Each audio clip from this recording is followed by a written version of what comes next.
it's kind of sad that I'm going to explain to you why 20th century philosophy of language was all a big mistake. I mean, that's overstating it, but I think Frege put us on a great detour. So that's the new name of these lectures, the Great Detour.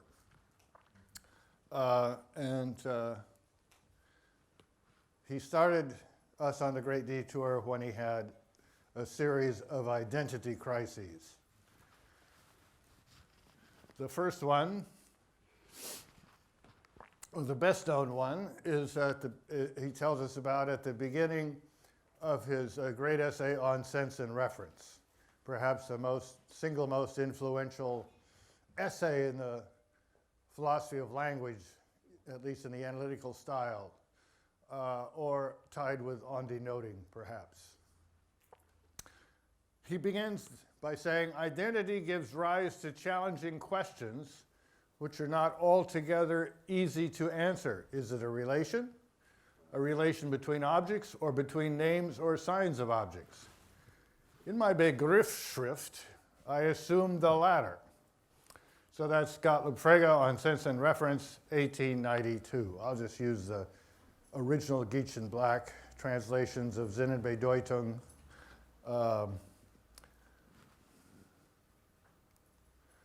But a dozen years before, he'd had his first identity crisis. Frege wrote his Begriffsschrift, in which he introduced and explained his concept writing, a system he kept pretty much intact throughout all of his work. And at the beginning of the Begriffsschrift, he introduces what we would now think of as semantic concepts to explain what's going on. And then there is a funny section, section 8. And in section 8, he says he cannot treat identity sentences in the way he treats other things. I like to think of it, and this is not a historical discovery or claim or anything scholarly, but just I like to think of it that Frege finished a draft of the Begriffsschrift without section 8, and then this problem occurred to him, and he stuck in section 8. That doesn't actually fit very well with, but so what I think of as the Begriffsschrift, Begriffsschrift. It was the Begriffsschrift that sat there on his desk before this identity crisis hit him. And my major claim today will be that the Begriffsschrift was just fine.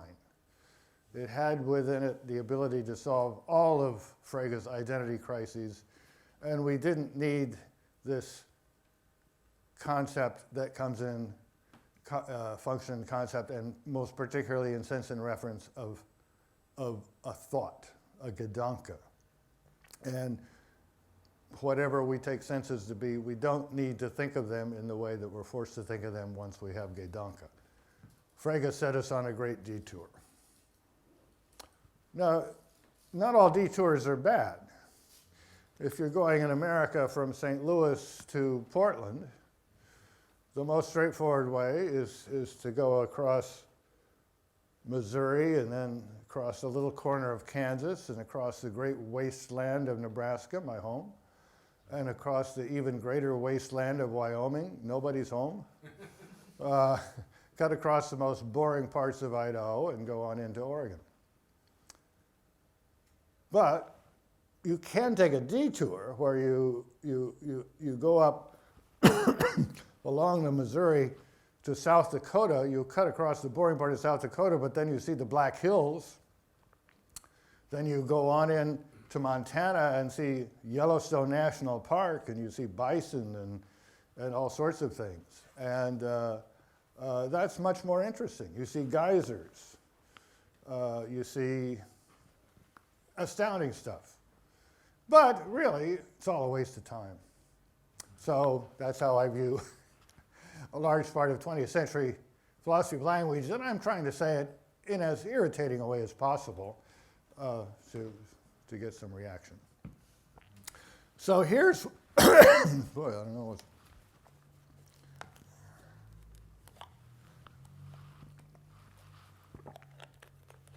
here's what he says in section 8 of his Begriffsschrift.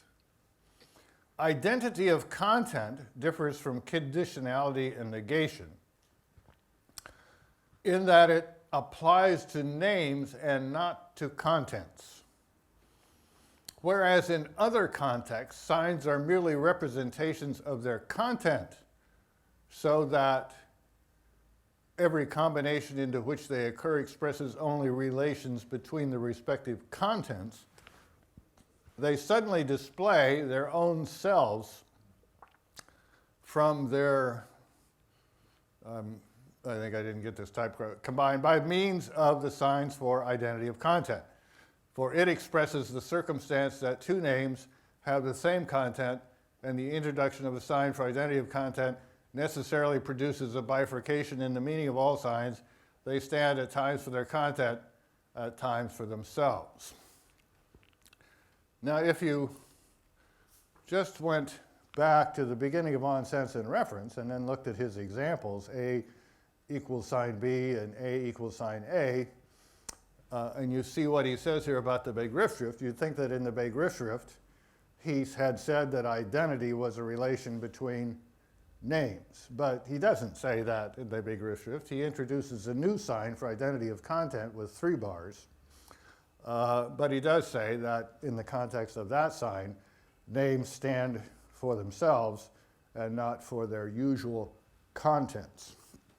In this Begriffsschrift theory, he has a notion of conceptual content, and the conceptual content is a function of the contents of its parts, and a name will have as its content, except with respect to section 8, will have the object it stands for.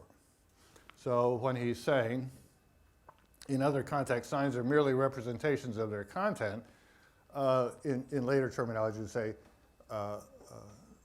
what they stand, well, not his terminology, what they stand for or refer to or bedeut.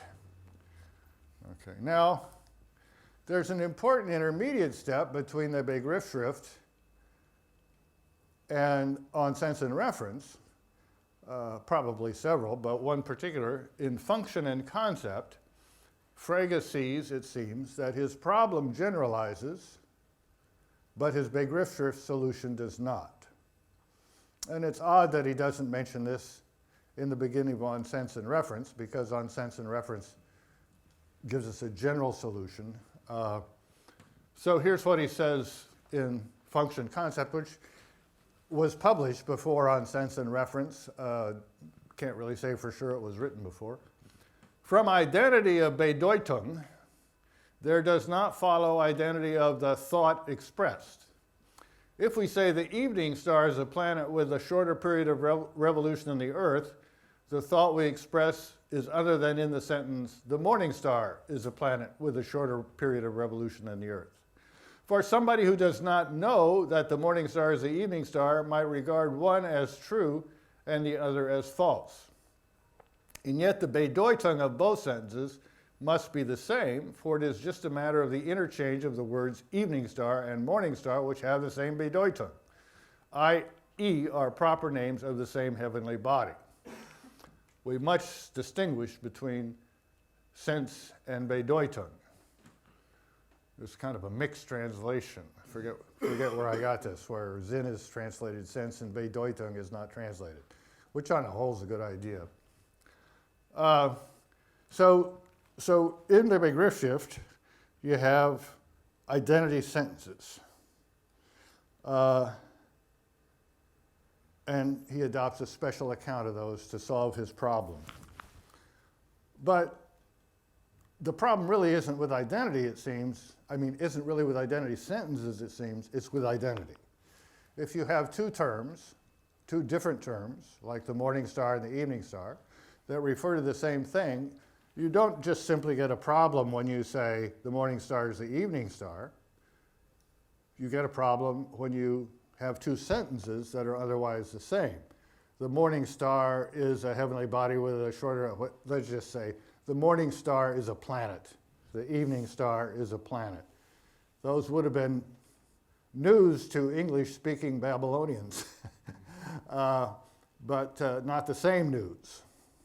As long as they didn't know the morning star is the evening star, it would have been as if they were learning two different facts. So here are these, this problem that seems to generalize, but the big riff-drift solution doesn't, because he doesn't want to say that in every sentence a name can stand for itself or its usual Bedeutung. Now, here's a no doubt oversimplified comparison between the system he came up with on function and concept and on Sinn and Bedeutung, and what he seems to be putting forward in the big riff-drift, not quite as explicitly. So in the big riff-drift, you've got expressions, you've got names, by which he includes anything we would call a singular term, individual constants and definite descriptions and so forth. And they stand for things. His word is content, but it's a little confusing, so I just put reference there. So the reference of names are things, and that's their contribution. Then you have relation words. Now, Frege famously held that relation, he didn't want his big riff-drift to have the subject-predicate form. That's one thing. And he interpreted relations in general, including one-place relations, as functions, and continued to do so throughout his career. But in the big riff-drift, they are not functions from objects to truth values. They're functions from objects to circumstances. That's his word. He doesn't use it as a technical word, but he's comfortable with it. So you have this concept of conceptual content, and within that, circumstances seem to be roughly the conceptual content of sentences. So in Sinn and Bedeutung, there's a second layer, Sinne. So names have individual Sinne, in which the mode of presentation is contained, a rather interesting phrase. And the individual Sinne stand for or determine things that the names stand for. Relation words are also conceived as functions, but now they're not functions from objects to circumstances, but from objects to truth values. Relation words stand for sets. I put an asterisk there because he actually uses the notion of a course of values, which is sort of a characteristic function of a set. And then sentences.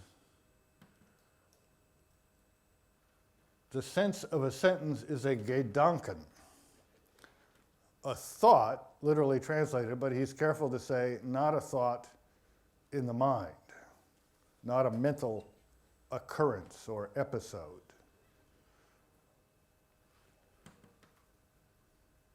And the reference of a Gedanken, or a Gedanken determines a truth value, and that is the reference of the sentence. So I'll remark on some differences. Historically, an extremely important difference is the treatment of sentences. And as a matter of, if you recall on sense and reference, it's got sort of two parts. In the first few pages, he introduces the identity problem. He comes up with the concept of a mode of presentation and the concept of a Sinne, in which a mode of presentation is contained.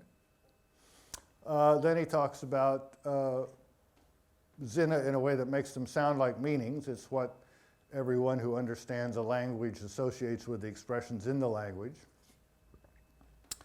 And then he talks about the Sinne of sentences and says there too we must have a Sinn and Bedeutung distinction. And he decides that the Bedeutung of a sentence is a truth value. The arguments for that are not very clear. But in a way, you can see why he's drawn to that view. At the level of the Sinne of a sentence, you have what appears to be a very fine-grained entity, a thought. And the thoughts will be different if the individual Sinne that determine them are different, or I shouldn't say, what should I, well, I don't know, that go into them are different. So the Gedanken of Hesperus is a planet, for example, will be different than the Gedanken of Phosphorus is a planet. So the thoughts, or Gedanken, are very fine-grained. And given the fine-grainedness that you have at the level of Gedanken, what's the point of having fine-grainedness at the level of the Bedeutung of a sentence? That's not something he says, but it's something that strikes one as a motivation for what he was aware was a rather jarring idea that sentences stand for truth values. Then the rest of On Sense and Reference is a defense of that decision about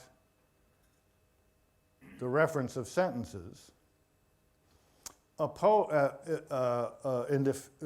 defense of rather obvious counterexamples, which Frege himself brings up. And there are many constructions treated in the last two-thirds of Sinn and Bedeutung, but in particular what we've come to call the propositional attitudes. And I want to just put a footnote there. Frege does use the word proposition, but he does not use it the way we do now. He does not use the term proposition for a thought in his sense. A proposition is not an abstract object as a Gedanke is. A proposition for Frege is a sentence. It was and probably still is the normal use of the term proposition among mathematicians. So he distinguishes propositions and Gedanke. Nevertheless, the picture he has in the last two-thirds of Sinn and Bedeutung is really responsible for the picture that goes with the term propositional attitudes, which is the idea that words like belief, hope, and so forth, and also pretty similar, saying that is, verbs that have a subject and then have a that clause. The that clause stands for what we now call a proposition, and he called it a Gedanke. And so belief is a relation between an agent at a time and a Gedanke. Assertion is a relation between an agent and a time and a Gedanke. In the case of belief, probably something goes on in the brain that is important. He notices that in his essay, The Thought. In the case of assertion, of course, we're more aware of what goes on, namely the production of words. But nevertheless, the key thing we're grasping with either the propositional attitudes or indirect discourse is the relation between the agent at a time and a proposition in contemporary lingo, or a Gedanken in Frege's lingo. Well, how does that work? He says, well, it works because in that clauses, or more generally in the context of propositional attitudes and some other cases he looks at, sentences do not have their ordinary Bedeutung. They have their unordinary Bedeutung. They refer to their own Sinne. They refer to the Gedanke that would usually be the thought associated with them, but now they refer to that. And this is because, well, if you take sentences in that clauses to contribute the truth value, then you can't explain within Frege's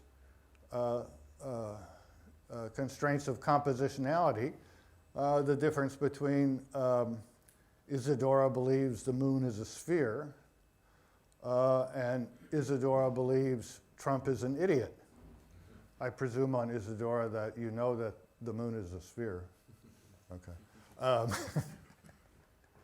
So that is to say, any true sentence can be substituted for any other true sentences in a report of a belief or what a person said. That's obviously not true.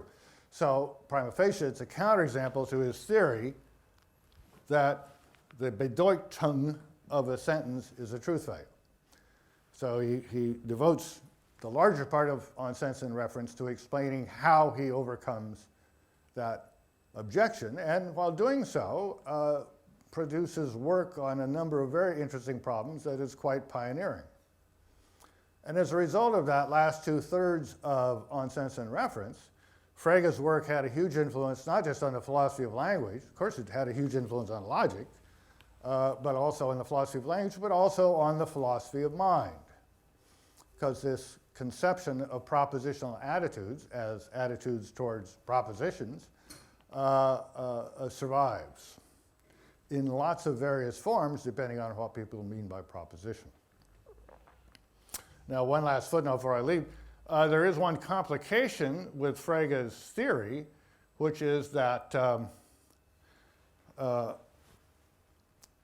if expressions refer to the things that the sense they're associated with determines, and sentences in that clauses or propositional attitudes stand for their usual senses, that is the usual Gedanke associated with them, then there must be a way of referring a sense that has those senses as its reference, that is the special sense for a sentence in such an attitude report.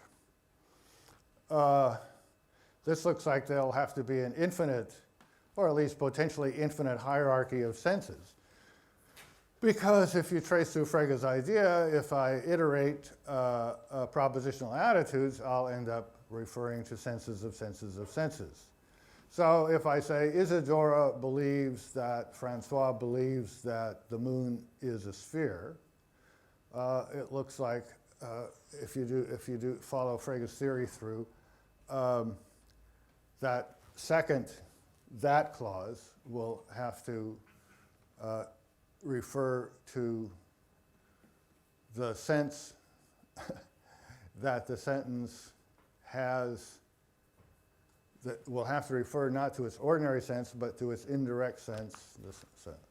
Anyway, that's not too germane to what I'd say, but some philosophers, the more mathematical Frege admirers, are not put off by this. They're challenged by it. So Church's reconstruction of Frege's theory has this feature. Other philosophers like Dummett find that very off-putting, so they add a little to his theory of sense that blocks the hierarchy. Like I say, that's not important. What is important is that there is a kind of philosopher who looks at Frege's theory, and they look at the theory of reference, and they say, look, basically Frege's theory of reference gave us model theory, gave us a good semantics for not just for his Begriffsschrift, but for the language that caught on, the language of the propositional calculus. It's a great accomplishment. But most of those results don't depend on the theory of Zinn, they just depend on the theory of reference. As Quine said at one point, the theory of reference is in pretty good shape. The theory of meaning isn't. And so maybe we should just get rid of meaning. And so, for example, Quine and then Davidson, both you could think of and say, well, I like the Sinne Bedeutung setup, but let's get rid of that Sinne level, see if we can do without it. But in my opinion, the reason they had poor luck was because they hung on to this treatment of the Bedeutung of sentences. They hobbled themselves not just by omitting the level of Sinne, but by having a unrealistic, I don't know, a bad choice of Beethoven for truth values. So I want to claim that Frege had, for all his genius, some deleterious effects on the philosophy of language. Okay. Now that's a quote that I'll consider more tomorrow. That's from The Thought. Point is that there's a third problem about identity that crops up in his work very late. He finishes on sense and reference. He writes the Grundgesetze. Russell shows him a contradiction. He gets upset. I don't know that the Russell contradiction directly led to World War I, but it comes in there somewhere. And then Frege, after World War I, writes 3 more wonderful essays on his old theory of sense and reference, one of which, probably the most important of which, is The Thought. And here he comes up with the example of, today I say, oh, this is good. Is this? Oh, we don't, yeah.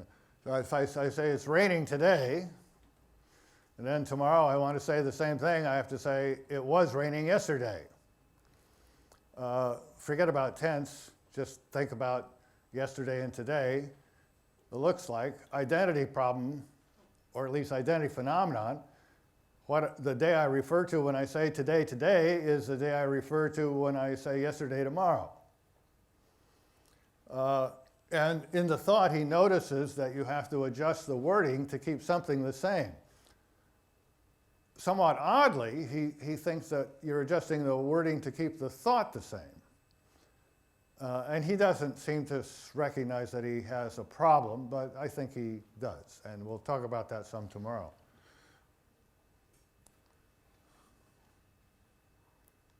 But the point is, we end up with 3 kinds of identity problems.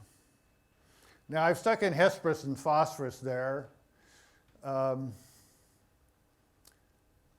certain points of view, it'd be better to have numerical examples.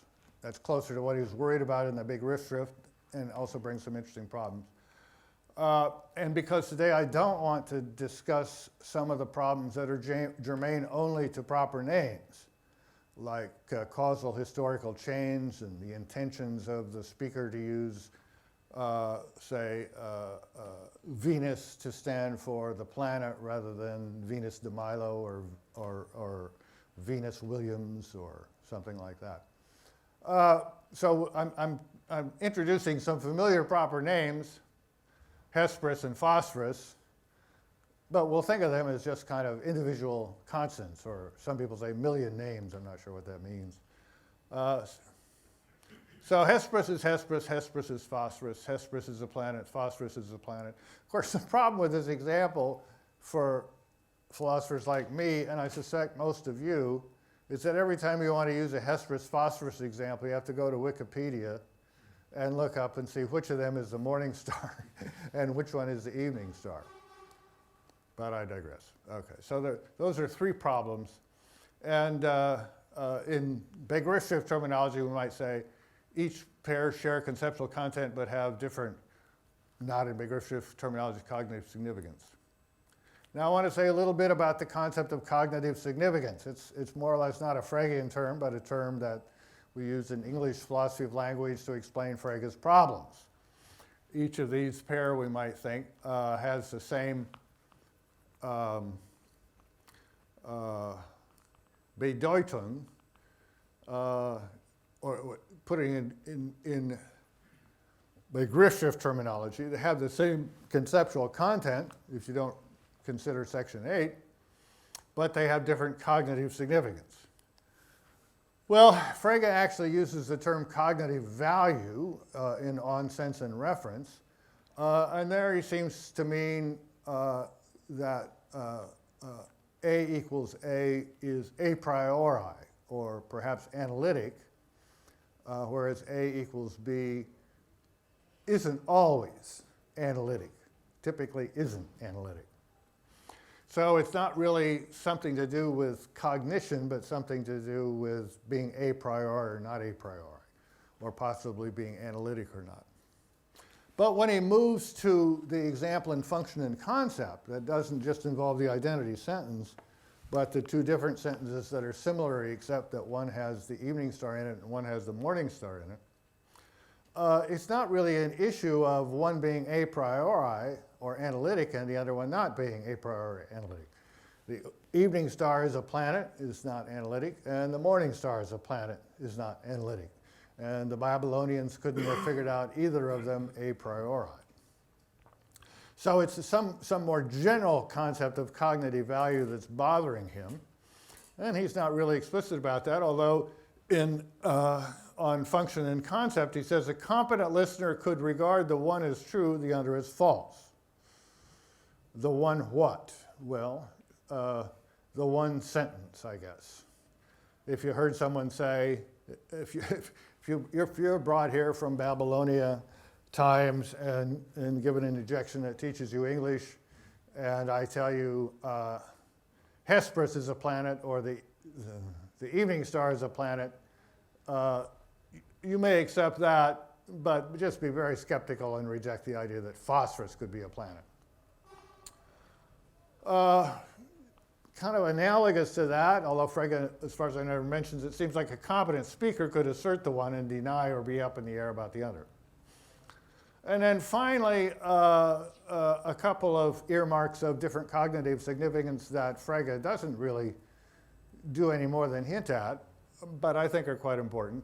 A typical perceptual evidence might be different for one sentence than another sentence that differs from it only by substitution of co-referential terms. And the different actions suited to the truth of it might be different. So, for example, to stick with our example, if, well, let me give you a slightly different example. One true identity sentence is that Samuel Clemens is Mark Twain. Now, if I'm a American literature professor and I'm giving you a week's lectures on Mark Twain, and I tell you that Mark Twain wrote Huckleberry Finn, that's true. I may not think it's important enough to go into what his real name was and so forth because we're focused on the novel. But then in the exam I say true or false, Samuel Clemens wrote Huckleberry Finn. Well, the student might well think that was unfair. He said, you never told us that Samuel Clemens wrote Huckleberry Finn. And if I were to say I did too, Samuel Clemens was Mark Twain, I told you Mark Twain wrote Huckleberry Finn, that would be not very fair of me. So when he's looking at the exam, let's suppose that he's a cheater and he has all my lectures recorded in a little earpiece that no one can notice, and he goes through them and he hears the sentence, Mark Twain wrote Huckleberry Finn. Well, if the sentence there was, Mark Twain wrote Huckleberry Finn, he'd put it true. But if it's Samuel Clemens wrote Huckleberry Finn, he doesn't know what to put. So those are the tests of cognitive significance, differences in cognitive significance, not all of them. Okay, now my claim, the big rift theory, without Section 8, explained all of these problems just fine. Now let's think about the big rift theory, and let's be a little bit more explicit about the semantics than Frege was, but not much. It's all there. And let's not worry about his actual big rift. Let's just use the way philosophers often do, some amalgam of English and the predicate calculus.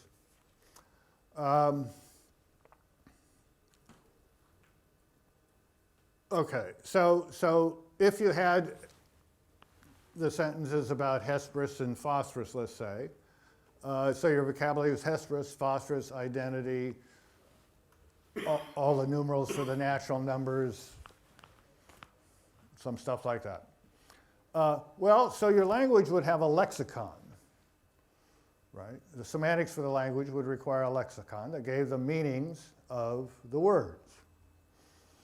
And on the big rift conception, the meanings of Hesperus and phosphorus would just, the lexicon would give you which object they stood for. Of course, a lexicon might give it to you in different ways, but that's what it would give you, one way or the other. It would tell you which object they stood for, and whether the lexicon reflected it or not, they would stand for the same object, phosphorus and hesperus.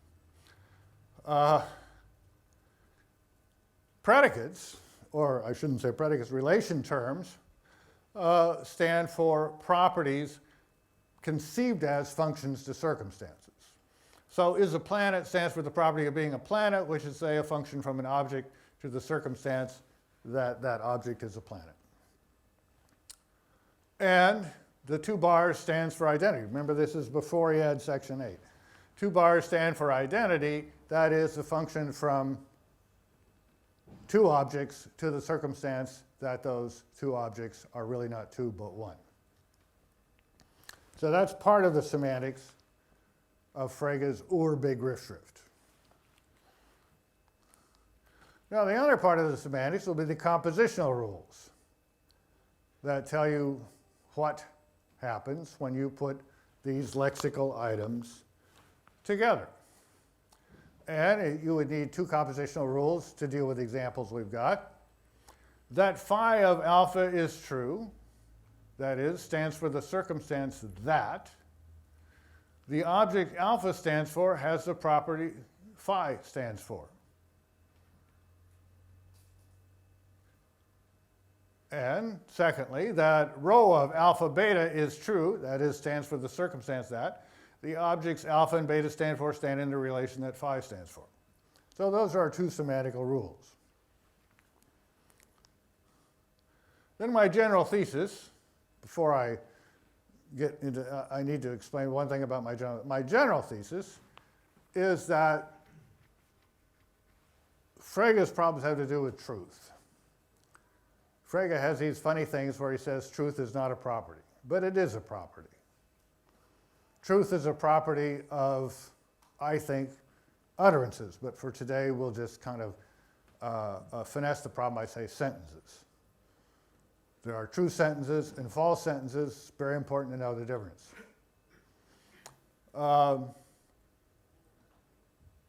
When we say of a sentence, what are its conditions for truth then, we say something perfectly sensible. But as my professor at the University of Nebraska, where I attended these seminars, even though I wasn't, O.K. Bousma used to say, if you're a philosopher, the first talent you must develop, or skill you must develop, is to have a quickened sense of the queer. Now, this was in approximately 1960, and he was not saying anything that would offend anyone. Because by queer, well, queer meant then just what it does now, but queer as used in polite society like a philosophy seminar, only would have one of its meanings, which is to say odd, perplexing. So a philosopher has to be perplexed, to find odd, to find queer, things that ordinary people don't notice, like, you know, how do our sensations give us knowledge about the external world or something like that. Now, I claim that we need to refocus this ability on ourselves. Usually when you say,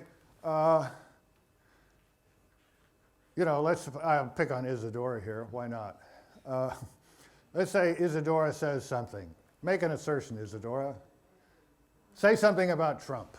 About Trump, his haircut is interesting. Okay. Isadora says Trump's hair is interesting. I've simplified it a little. What are the truth conditions of Isadora's remark? Well, we say without thinking that Trump's hair is interesting.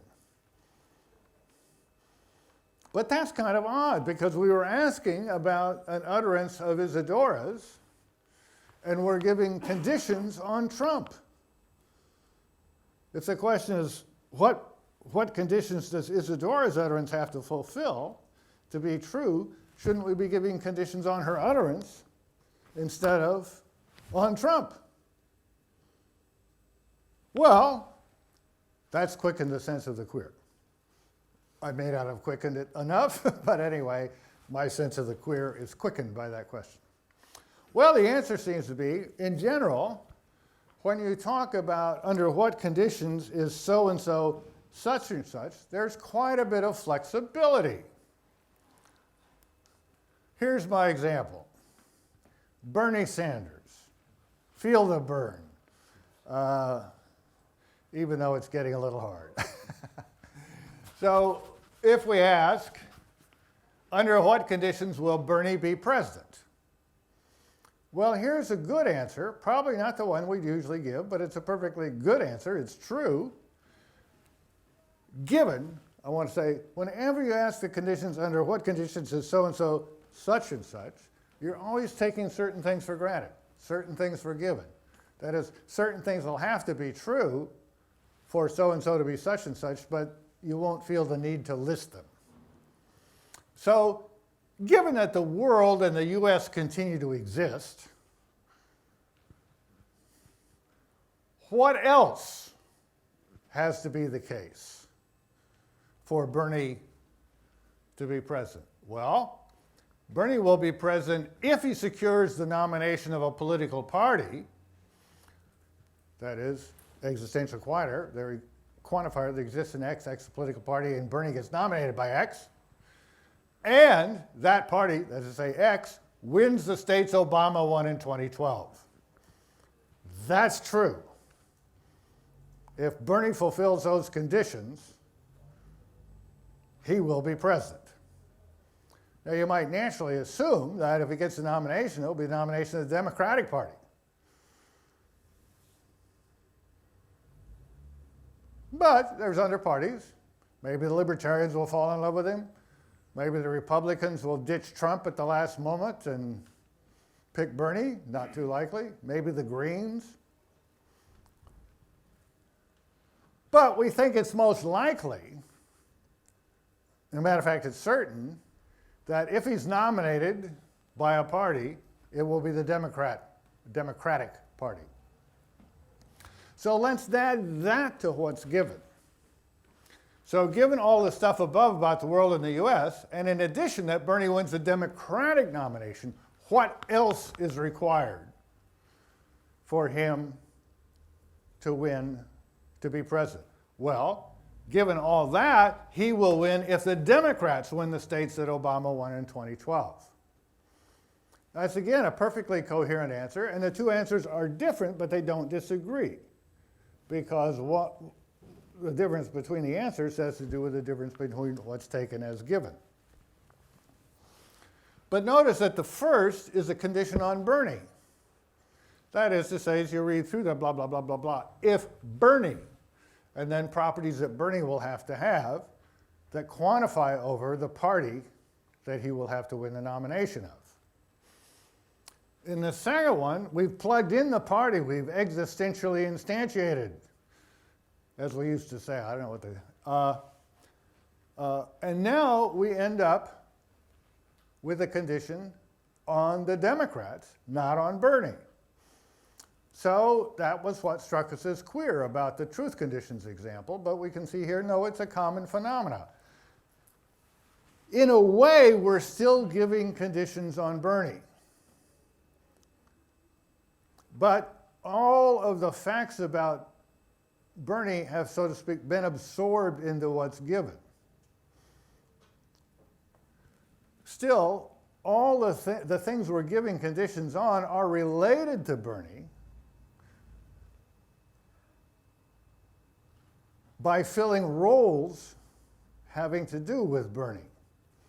We said Bernie has to secure the nomination of a political party. That is, there has to be something which is a political party and which Bernie wins the nomination of. So that party will play that role in Bernie's dossier, so to speak. It will be the party he won the nomination of.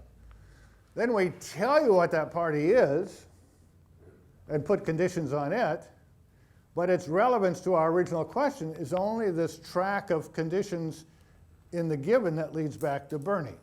So in a way, we are answering our questions, under what conditions will Bernie be president, even though we're answering it by putting conditions on the Democrats.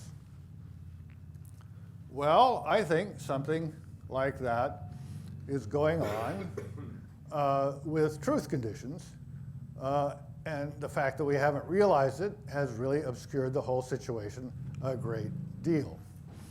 So now let's take Hesperus as a planet. That is, let's start off with the function and concept example and take Hesperus instead of the Hesperus and phosphorus instead of the morning star and the evening star. Why? Well, mainly because that's the way I wrote the slides. Now, under what conditions is C true? We're asking for conditions on C. Given that C is in English, and it consists of the expressions Hesperus is a planet, we can give truth conditions as conditions on those expressions. Right? So we're taking, what we're taking as given is what an ordinary person would get from seeing C. You'd recognize that it's English. Well, I shouldn't say an ordinary person would recognize that it's English. But most of us would recognize that it's English. We're all.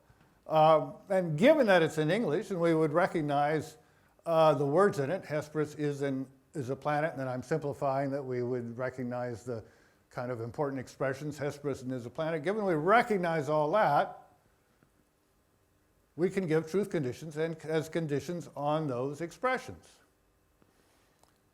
Namely,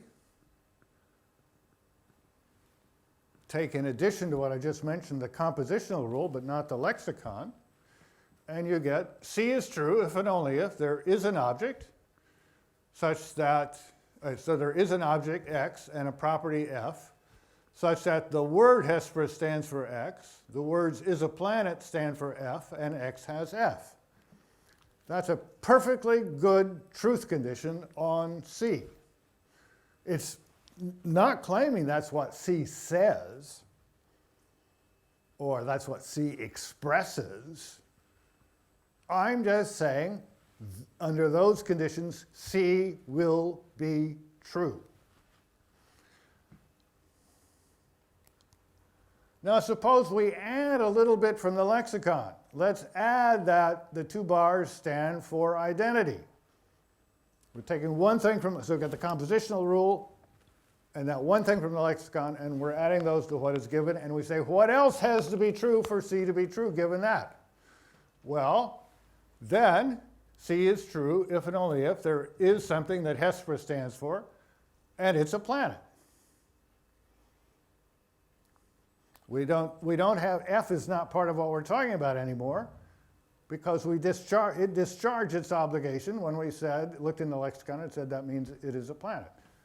But Hesperus is not discharged its obligation to truth yet, because we haven't looked in the lexicon and see what it stands for. Finally, let's do that. Let's look in the lexicon, see what Hesperus stands for. You see it stands for Venus. So given the compositional rules and the lexicon, and the lexical entries for all the words in the sentence, we get conditions on the objects and properties and relations those words refer to, namely, Venus is a planet. Call those the O conditions. So we've got expression conditions, augmented expression conditions, and object conditions. Three kinds of truth conditions, all perfectly valid truth conditions, give you necessary and sufficient conditions for truth, but taking different things as given, and thus, when you look at what else, being about different things. In the case of the augmented E conditions, being about the name Hesperus. In the case of the O conditions, not being about language or names at all, just being about Venus. All right, let's go back to identity statements. Hesperus is Hesperus, Hesperus is phosphorus. Now let's look at the augmented E conditions. That is, A is an English sentence. It contains two occurrences of the word Hesperus and the identity sign. And similarly for B, except it contains one instance of Hesperus, one instance of phosphorus, and the identity sign. Okay, let's take the compositional rule as given. Let's take the meaning of identity as given. What else has to be true for A to be true? Well, given all that, A is true if and only if the object Hesperus stands for is, I don't know what that, identical with the object Hesperus stands for. Or maybe better say, if and only if the object the first instance of Hesperus stands for is identical with the object the second instance of Hesperus stands for. But B gets different truth conditions. B is true if the object Hesperus stands for is identical with the object phosphorus stands for.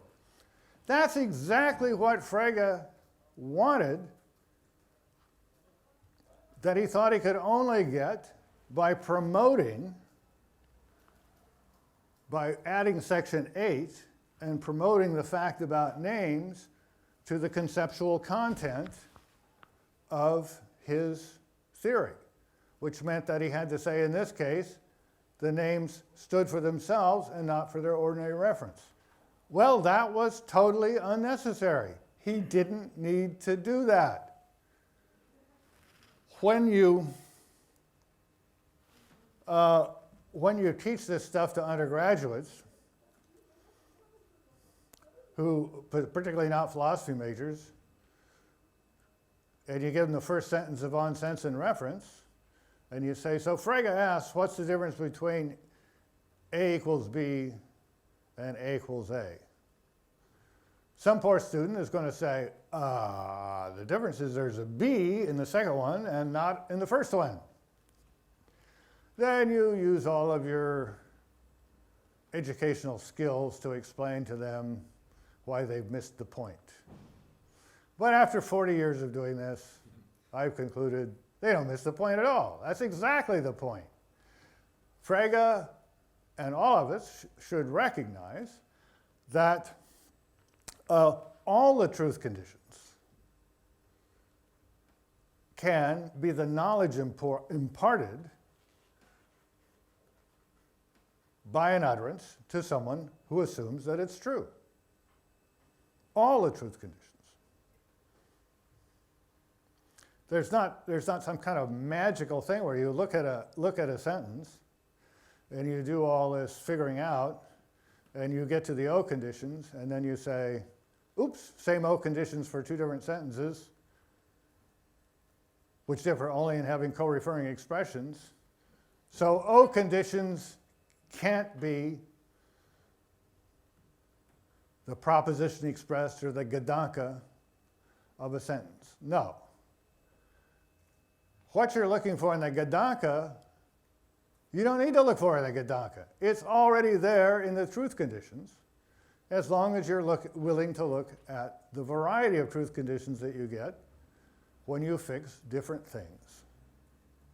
So, in understanding an utterance, we grasp not only the O conditions of its truth, but also the E conditions, including the E conditions augmented in various ways. Understanding involves perception of the utterance, or of a token produced by the utterance. Notice I'm talking fully about utterances here. Recognition of its form and application of the compositional rules and lexical facts in order to understand what must be the case for it to be true. Of course, this is not all done consciously or explicitly or step by step, although all of those things are the case when you're learning language or you're stuck in some foreign place like Paris trying to slowly reconstruct what you learned about the language 30 years before, but I digress.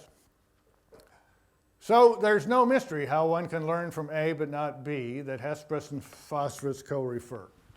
One does not need to elevate the E circumstances to O circumstances to account for this, is what effectively he does in section 8 of the Big Riff Shrift. So that's the start of the story I'm going to tell about the great Detour. It begins with that first fateful paragraph on sense and reference. Thank you. So the great Detour, part 2, roles, reference, and cognitive significance. So I'm going to review very briefly what I said yesterday. Maybe no one knew it was here except Jeff. And I think Jeff told me all this in the 80s when I couldn't understand it, along with a lot of other stuff. But anyway, So one of my basic claims is that it's episodes, events, or thoughts in particular, the things that occur in the brain or the mind, or utterances of particular interest to language, those are the things that are true or false. I mean, maybe a lot of things are derivatively true or false, but those are the things that have the property of being true or being false. Now, when philosophers talk of truth conditions, however, that doesn't usually sound like they're talking about conditions on utterances or thoughts, but rather conditions on the objects referred to or predicated or denoted, or whatever your favorite family of verbs is, by those episodes of thinking or talking. So if I say, Jeff is a Warriors fan, what are the truth conditions of my utterance? Well, that Jeff Nunberg is a fan of the Warriors. But that doesn't seem like a condition on my utterance. He would be a fan of the utterance even if I had never existed, or never made that utterance, or had that thought. So a bit strange. But I say that's a bit of an illusion. The things we usually call truth conditions are a special kind of truth conditions, or a special way of getting at truth conditions. It's what remains for the truth of an utterance or thought after we've filled in the values of all sorts of parameters or functions, or as I like to call them, roles, that will carry us, if we follow them, back to the utterance. The utterance is true if there's a language that it's in, if there's a speaker who makes it, if there's something that the speaker is referring to, if there's something that the speaker is predicating, and so forth and so on. We fill in all those values. It's Francois as the speaker, blah, blah, blah. And what's left after we fill in all those is just that, well, I was the speaker, wasn't I? See, you can be confused about the simplest things. All that's left after that is simply that Jeff has the relation of being a fan of to the Warriors. We get to the truth conditions on objects only by filling in values of another kind of truth conditions that I introduced yesterday called E-conditions, conditions on the expressions used, which quantify over the objects referred to, predicated, etc., or at least some of them I call these E-conditions. They say you're not supposed to read your slides, but how else will you know what's on them? So here's a famous example. Hesperus is Hesperus, Hesperus is phosphorus. Those, Frege says, have a different cognitive value by which he meant one was a priori, the first one, the second one was not. Or more generally, different cognitive significance. A person could believe the first and not believe the second, it seems.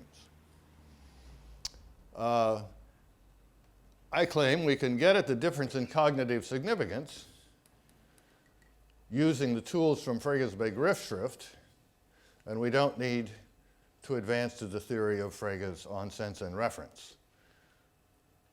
I don't mind senses, but I don't like the Gedanke, the thoughts that he introduced. But I'll focus on how I think it works. We take the augmented E-conditions. A is true if the object Hesperus stands for A is true if the object Hesperus stands for something that is identical with the object Hesperus stands for. Or we could do it with existential quantifiers. A is true if there exists an X and there exists a Y, so that X is what the first instance of Hesperus stands for, and Y is what the second instance of Hesperus stands for, and they are the same. In doing this, we are taking as given the meaning of the identity sign.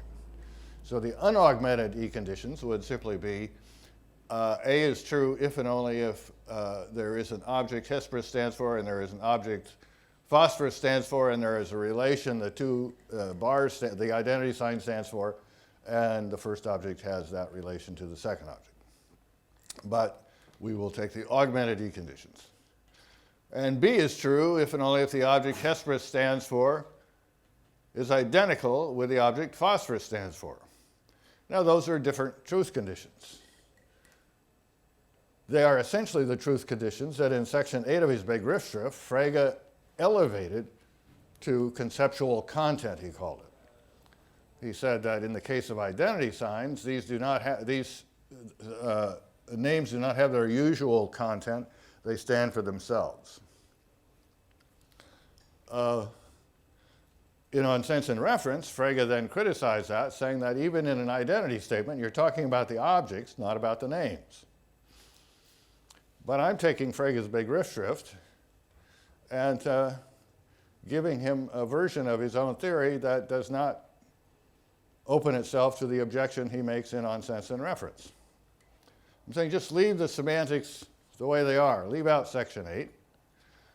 Note that you have two things in your semantics. You have a lexicon telling you what the primitive term stands for, and you have the rule of composition, which is kind of common sense. I haven't adapted it to the Begriffsschrift language, which not muddy, but he cares about. But basically, something of the form A relation symbol B is true if and only if there is something A stands for and there is something B stands for, and those two things stand in the relation that the relation symbol stands for. That's about the only rule you need for the Begriffsschrift. You need the operations plus and minus and so forth. But anyway. So I say, well, don't just think about it, Gottlob. Oh, I wouldn't say that to him. Just think about it, Dr. Frege, Professor Frege. If you just take the compositional rule and ask what else has to be the case for this to be true, you'll get different answers for A and B. Matter of fact, you'll get the answers that you want and that you want to make the conceptual content, but you don't need to do that. You just need to realize that it's not only the truth conditions in the sense of what else has to be true once all, once all the facts about the expressions are filled in that are available to be learned by a listener or a reader, but it's also the truth conditions holding some of those facts in abeyance, perhaps because of ignorance, but even if he's not ignorant, he's perfectly aware the way language works. So we get for free the different truth conditions for identity statements that Frege introduced revisions in section 8 of the Begriffsschrift to achieve. But we get them for free, they fall out of the semantics. So the goal for today is to understand the third of Frege's identity problems, one that he might not himself recognize as a problem because he introduced it after he had introduced what he thought was a solution to all these problems, namely his theory of sense and reference, but I think it was still a problem. And we put the quote up there yesterday, and I'll put it up again today. But first, I want to try to understand modes of presentation and senses. Maybe not understand exactly what Frege had in mind, but understand something that he might have had in mind, and that to me makes a lot of sense. And to consider the structure of reference, the kind of general structure of reference. And in light of all that, to introduce a third level that I call utterance conditions. So I have utterance conditions, E conditions, and O conditions. And in terms of that, go back to the quote from the thought. Now here's a quote from the first part of On Sense and Reference. It is natural now to think of their being connected with a sign, name, combination of words, letter, besides that to which the sign refers, which may be called the referent of the sign, also what I would like to call the sense of the sign, wherein the mode of presentation is contained. Then he has, in our example accordingly, the reference of the expressions, that gets a footnote that I copied inadvertently. The point of intersection of A and B and the point of intersection of B and C would be the same, but not their senses. The referent of evening star would be the same as that of morning star, but not the sense. Interestingly, he's got an example in the Big Riff Drift, which involves a circle and point on the edge of the circle and a line that goes through the circle, and that as it gets to a certain point on the circle, it's the same point as the tangent. This one, he has a circle with 2 lines through it that meet in the middle, so 3 lines. So the point of intersection of the first 2 lines and the point of intersection of the second 2 lines is the same, so you get these different modes of presentation. But what I'm interested in is that which, besides that to which the sign refers, which may be called a reference of the sign, also what I would like to call the sense of the sign, wherein the mode of presentation is contained. Now, I don't know quite what he meant by wherein the mode of presentation is contained, but I think it's very suggestive of an important distinction, so I will make it. It's most natural to make in the case of demonstratives and indexicals. And I'm thinking about language, but it's also even more intuitive when you think about perception and thought, because then you're actually presented with the object, whereas in language, it's usually the speaker is presenting the object to someone else. But anyway, the words mode of presentation seem to fit the case of indexicals and demonstratives nicely. So I'll use the mode of presentation for a relation, or the relation that should be the episode of reference, which I'll call U, has to the object referred to. And I'll just assume that it's utterances that refer to things, but I don't mean that in the sense in which it's unfriendly to the idea that speakers refer to things with expressions. I think they're pretty much interdefinable for paradigm cases, which is pretty much what I'll be worried about. That is, if an utterance of I refers to me, then I will have referred to myself by saying I. So I'll just try to finesse that issue. So it's a relation the episode of reference has to the object referred to, established more or less by the conventions of the language involved.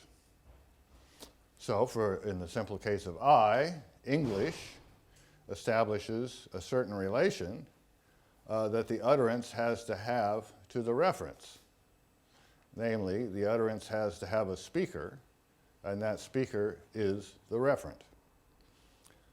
So we have the utterance, then we have a role that's played relative to the utterance, being the speaker of it, and then we have a relation, identity, that language gives us to that occupant of that role.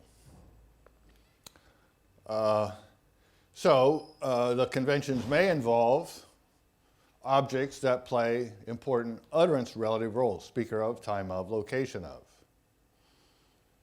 Here refers,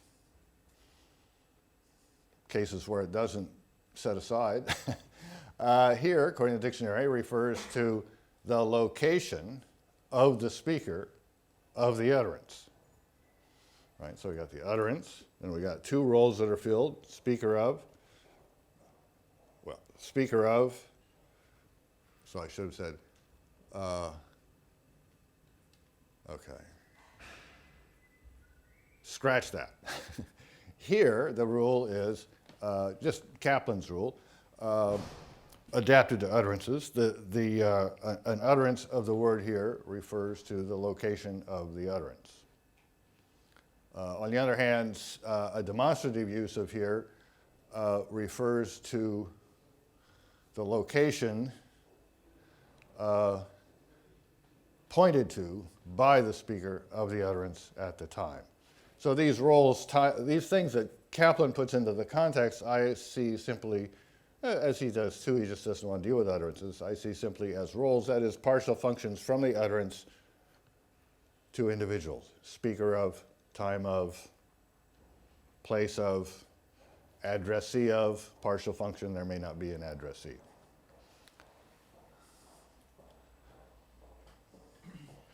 However, I allow that mode of presentations may not really involve the utterance and the occupants of utterance roles, because the conventions of language may fix a referent for every use of the expression independently of who's using it when and where. I'll still call it a mode of presentation. So that kind of fits with what Frege tells us about mode of presentations. For example, an utterance of Canada refers to Canada, no matter who uses it and when. At least I couldn't think of any ambiguity or relativity with Canada. So more or less line what Frege thinks, but allows us to make a distinction between senses and modes of presentation. That goes with his idea that the mode of presentation may not be identical with the sense, but contained in it, or his possible idea, or what he might have meant to say. A sense is something, a property, that identifies the referent of the utterance, right? And you can get at such a property in two ways. First, if you have a mode of presentation, like we have with indexicals, then to get a sense, you have to fill in the relevant values of speaker, time, and place. You so shocked you're leaving? Yeah. Oh, he screwed me up. I'm behind anyway. Okay. There you are. Okay. Nobody noticed, but I pointed him at 11:45. So being the largest and best educated country in North America as of 2016, that condition identifies Canada, always will. Being the person Perry pointed to at 11:45 on June 21st, 2016, identifies Francois Recanati. So those are just properties that the referent of the utterance has, not properties he has, not relations he has to, well, I don't know. I think I'm putting it in a confusing way, but the idea is that if you have a sense, the sense is supposed to be an identifying property of the object referred to. Mode of presentations don't always give us senses. Sometimes they just give us relations between that object and, say, speakers and times, or even utterances. So to get a property of the object, you have to fill in the utterance, or fill in the speaker and time. Or maybe the dictionary has to give you something in the first place, as with Canada, that isn't even relative to speakers and times. So we can get a distinction between modes of presentation and senses. My own view is modes of presentation are pretty important, senses not so much so. Okay, now I want to give you a general purpose account of reference. I would like to say I've included absolutely everything, but there's one key dimension of reference that I haven't included, and that's the fact that reference typically, reference in language typically occurs by tokening a type. I distinguish between tokens and utterances.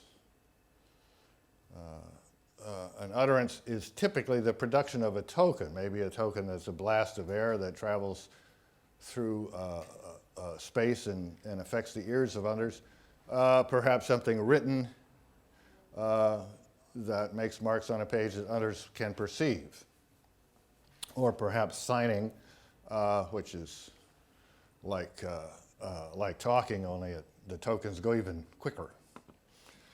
So we've got the token produced by an utterance, and an utterance I take to be a human action that involves the mind and is intentional. And I believe all the semantic properties of tokens derive from utterances. So it's utterances that are semantically basic, maybe not in the sense of semantics as in model theory, but in the broader sense of semantics as the study of meaning and truth conditions of used language. It's utterances, not tokens that are basic, but it's tokens that are epistemically basic in communication because it's tokens that other people perceive. In the case of spoken language, usually, almost virtually at the same time it's produced, up until a century or so ago. Now it can be hours later. Now people can say on their answering machine, except answering machines are already obsolete, aren't they? Anyway, they can say, I am not here now. And then, you know, people like me and Francois can argue about exactly how that works. But the great invention was written language, where tokens can lie around and be seen and understood by people long after they're made, maybe even centuries. At the same time, you cannot assume that if you use indexicals like I and here and now, that the perceiver of the token will know who and when and where you're talking about. Whereas in face-to-face utterances, before telephones and all that stuff came along, you could pretty much count on the person who hears the token also having perceptual access to the speaker time and place. So that's a whole very interesting part of reference. Tokens and types, and now what some people call templates, that is those little bundles of information that sit in computers or in the cloud somewhere, but I guess the cloud really is computers, that were caused by an utterance and can cause a token, but aren't really themselves directly tokens in the language used. So that's all very fascinating, interesting, and very important in pragmatics in all sorts of ways, but that I've ignored. But I'm trying to identify a lot of things that go on in reference. So if you have an utterance U in a language L, now you know I'm giving myself a little help there too. Suppose you are the leader of a summer camp for German and American youth. And they're all gathered for lunch, and you come in with a steaming platter of sauerkraut. And you say, who wants some sauerkraut? And every single one of them says, ich. Well, to understand the semantics and pragmatics of that, you'd have to get back to the language, and you have to quantify over the language and realize that that's because ich means yuck in American and me in some dialects of German. Jeff probably has much better examples, but because there are words that occur in more than one language, of course. But anyway, but I'm giving myself the language, and I'm worried about types and tokens. The expressions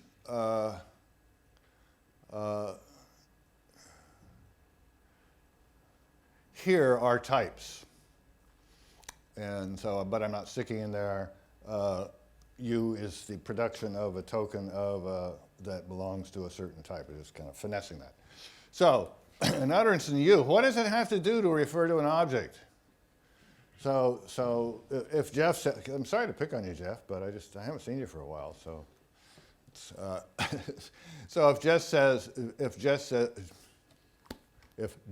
says Venus, and he thereby refers to Hesperus or Phosphorus, or the second, one of those planets up there. What's going on? Well, first, and I'm interested in the paradigm cases here. I'm not interested in necessary and sufficient conditions. I'm kind of interested in sufficient and typical conditions. That's a whole methodology of philosophy that I should defend, but I won't for various reasons. Namely, I have no defense of it, except it seems to be what I'm doing most of the time. All right, so if there is an expression and it is the expression of use, so that's one role that an object, in this case a type, can play relative to an utterance. Second, there's a speaker who's the speaker of the utterance, so a second role. Third, there's a time of the utterance, third role. And there's a location, so it's the location of the utterance. If you're familiar with Kaplan, notice a couple things. These are pretty much the elements of context, not counting the possible world, which he sticks in the context, but I disapprove of possible worlds, except when I need them. Secondly, I'm giving you these as connected to an utterance. Now, Kaplan is clearly and avowedly guided by utterances, inspired by utterances, but in his formal theory, he doesn't have utterances. He just has a sequence of objects that are called the context of an utterance. And you can have the context and the expression without having an utterance of the expression in the context. And that's important for the way he approaches logic. And that's fine with me, but I'm interested in things that you can't get at without utterances. So these are all conditions on the utterance. That is, these are conditions for reference that are conditions on the utterance, not on the speaker, because the speaker is quantified over, not on the time, because the time is quantified over. So time and speaker come in only as they are the values of the roles. All we've really got that we're talking about so far is the utterance. Okay. And then we add some more. There is a set of modes of presentation allowed for the expression by the language. What's all that about? Well, that's all about demonstratives, which are very promiscuous. You know, I can say, that philosopher, and point to a salient, perceived philosopher in the fourth row and direct your attention to him. But there can also be a conversation about Heidegger, who's probably not in the room. And for all I can say, that philosopher drives me crazy, right? So there's just a lot of relations you can have to an individual that are the basis of using a demonstrative like that or this.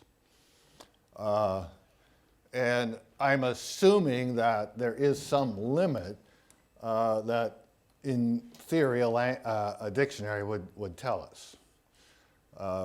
So there's only so many modes of presentation that can be connected with a given expression. This will also, well, never mind. But one of those will be associated by the speaker at the time with his use of the expression. So when I say, just keep picking on Francois, that philosopher, what should I say about him? Speaks French rather well. I'm referring to Francois in virtue of using the mode of presentation, person I'm looking at and directing your attention towards, or maybe person I'm looking at and thinking about, or maybe person I'm looking at and attending to and pointing to. And of course, there's a lot of discussion of exactly how demonstratives work already exists, and I'm sure more is to come. But I'm hoping this will accommodate any results of said discussion. And then there has to exist someone who stands in that role, that mode of presentation, to the speaker at the time. So there has to be a Y in this case, that is the person I'm drawing your attention to, pointing to, and attending to. And then finally, that person has to be the x that we started out with on the last slide. So to make this simpler, I put it all on one slide. So we've got there conditions on the utterance. Now, if you start filling in, and then all of these are conditions on the utterance too, because these are all in the scope of those original existential quantifiers. So the S and the T and the E we're talking to are the ones that are quantified over there. But now we can start cashing in on those existential quantifiers. So if somebody says, you know, Perry referred to Francois in a very respectful way, what would you know? Well, you would know that there was an utterance, and you would know about the utterance that the speaker was Perry. Maybe you have some idea of the time when it occurred. And you'd know that the X there is Francois. And so you'd know that all these other conditions had to be fulfilled. So you'd know that there was some expression that, if it's true, would be a respectful expression. But there's a lot of those, so forth and so on. So depending on what you know the values of, you get conditions on the things you don't know the values of. That's just the way it works. And so there's a lot of potential knowledge profiles available here. But most typically, well, here's an utterance. And it's very important about the utterance what expression is used. So for Kaplan, an official thing that he's thinking about is the answers to the question, what's the expression, who's the speaker, when's the time, and what's the location, and the possible world which I'm ignoring. Right? You might think, if you're party to the utterance, if you're observing it, or maybe making it, then you'll know the answers to these questions. You'll hear which expression is used, you'll see the speaker, you'll know that the time is when you're hearing it roughly, and you'll know the location. Bring some of these into doubts with cases of amnesiacs, people lost, people who are deaf so that they're not sure what words are coming out of their mouth, although deaf people don't usually have a problem, and so forth and so on. So once you've fixed all those, what the utterance is, and then what plays these roles vis-a-vis the utterance, then these conditions down here are no longer, so to speak, conditions on the utterance. They're conditions on those values that you've got fixed.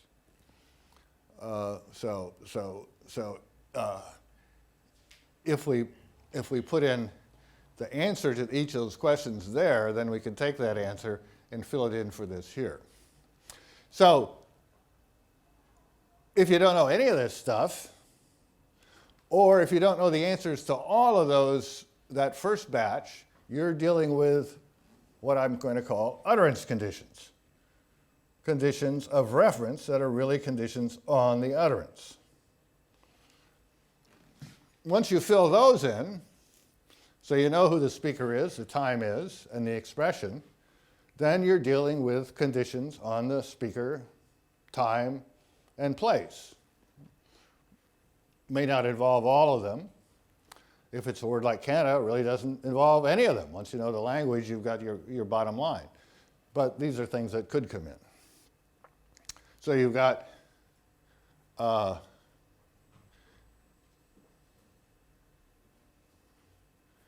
U conditions, conditions on the utterance. Fill in the values for those roles, and you've got what more or less what I call E conditions, I think. Because this is, the set of modes of presentation, that's really the lexicon. Once you fill in all those, then you've got the O condition. You've got an X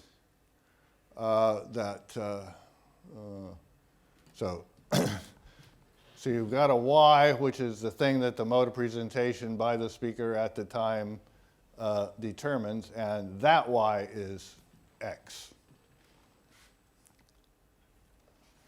The very X that we have up at the top. So that's kind of a framework for thinking about reference and realizing that just as there's various conditions of truth depending on what you hold constant and what you supply the values of and what you allow to vary, there's various conditions of reference. And all the different arguments we have about reference should, in theory, be able to be fit into those things. That is, but now I want to think about what I call automatic indexicals. So if you think of an automatic indexical, you basically mean if you have the values of those utterance roles, you'll have the answer to your question. It's not quite as simple as that, but in particular, this line here won't be relevant. The speaker, aside from the intention to speak the language in question, makes no difference. So an automatical indexical doesn't give you further conditions on the speaker apart. So once you've established who the speaker is, who the time is, where the location is, and what the expression will have a meaning, and that meaning together with those facts will give you the answer. You don't need to bring in which mode of presentation the speaker is using as long as he's speaking the language, and so forth and so on. That's what I call an automatic indexical. Kaplan more or less treats indexicals as automatic and would like to treat demonstratives as automatic, but he sees that he can't, so they don't really get into the formal theory. But the only true automatical indexical seems to be I. That is to say, when I say the word I in English,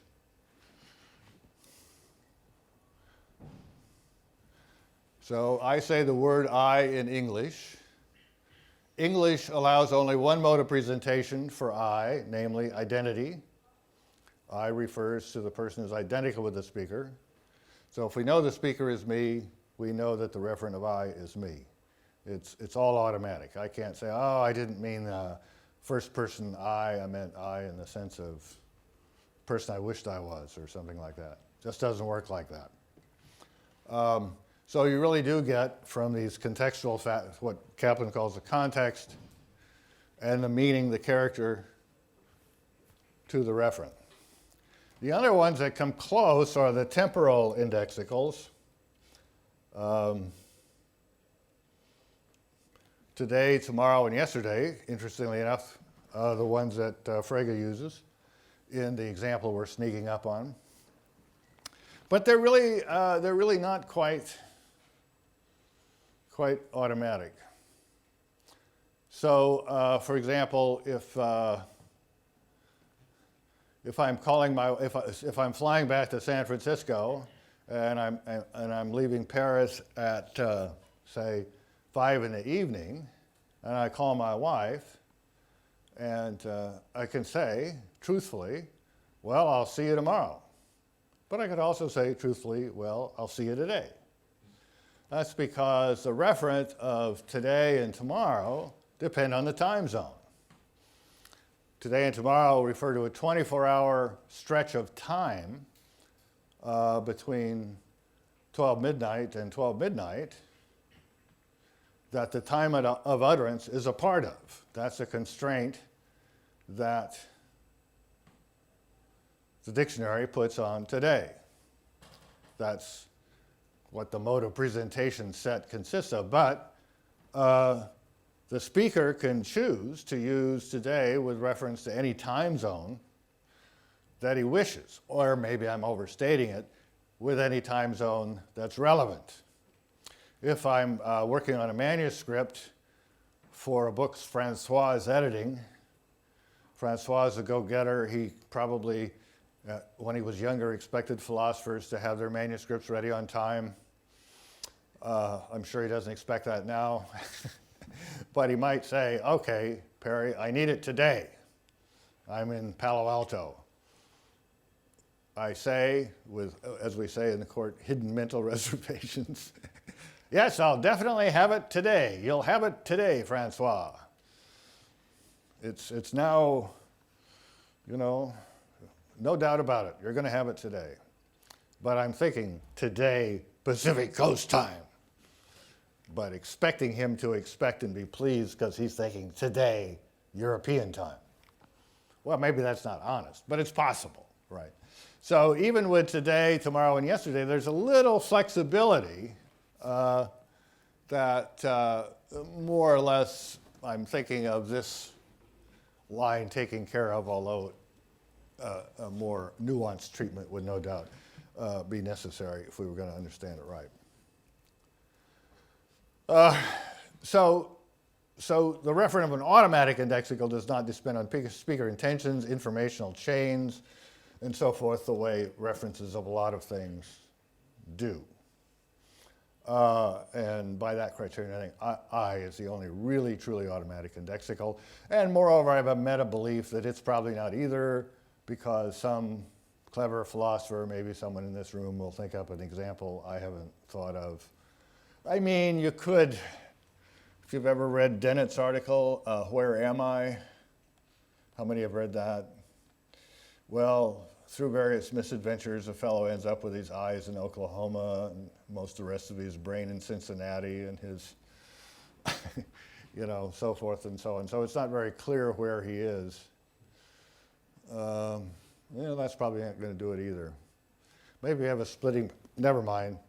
I'm branching off into another set of interests. However, the important thing is if you have an automatic indexical, what you're learning about the referent is its relation to the utterance. If I say today, you're learning that the day referred to is the day of the utterance relative to some time zone or other. If I say I, what you're learning is that the referent of the utterance is the speaker of the utterance. So in learning, whatever you learn by the person saying today is so-and-so or I am so-and-so, you are learning something about the utterance, that the utterance has a speaker that is so-and-so.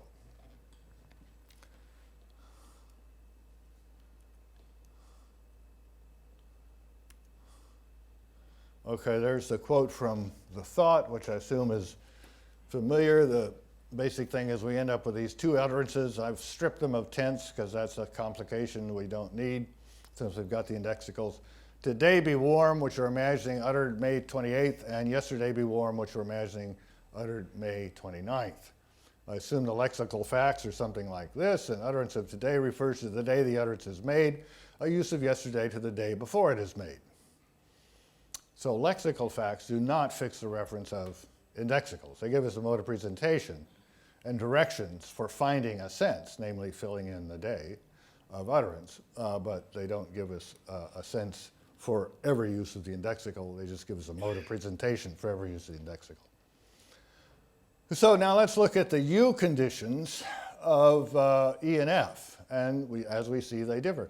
Given compositional and lexical facts, we have different utterance conditions. E is true if and only if the day on which E was made be warm. And that's a condition on the utterance E. F is true if and only if the day before F was made be warm, condition on the utterance F. So there I've got a solution, but does Frege have a problem? that is a solution too. In his quote,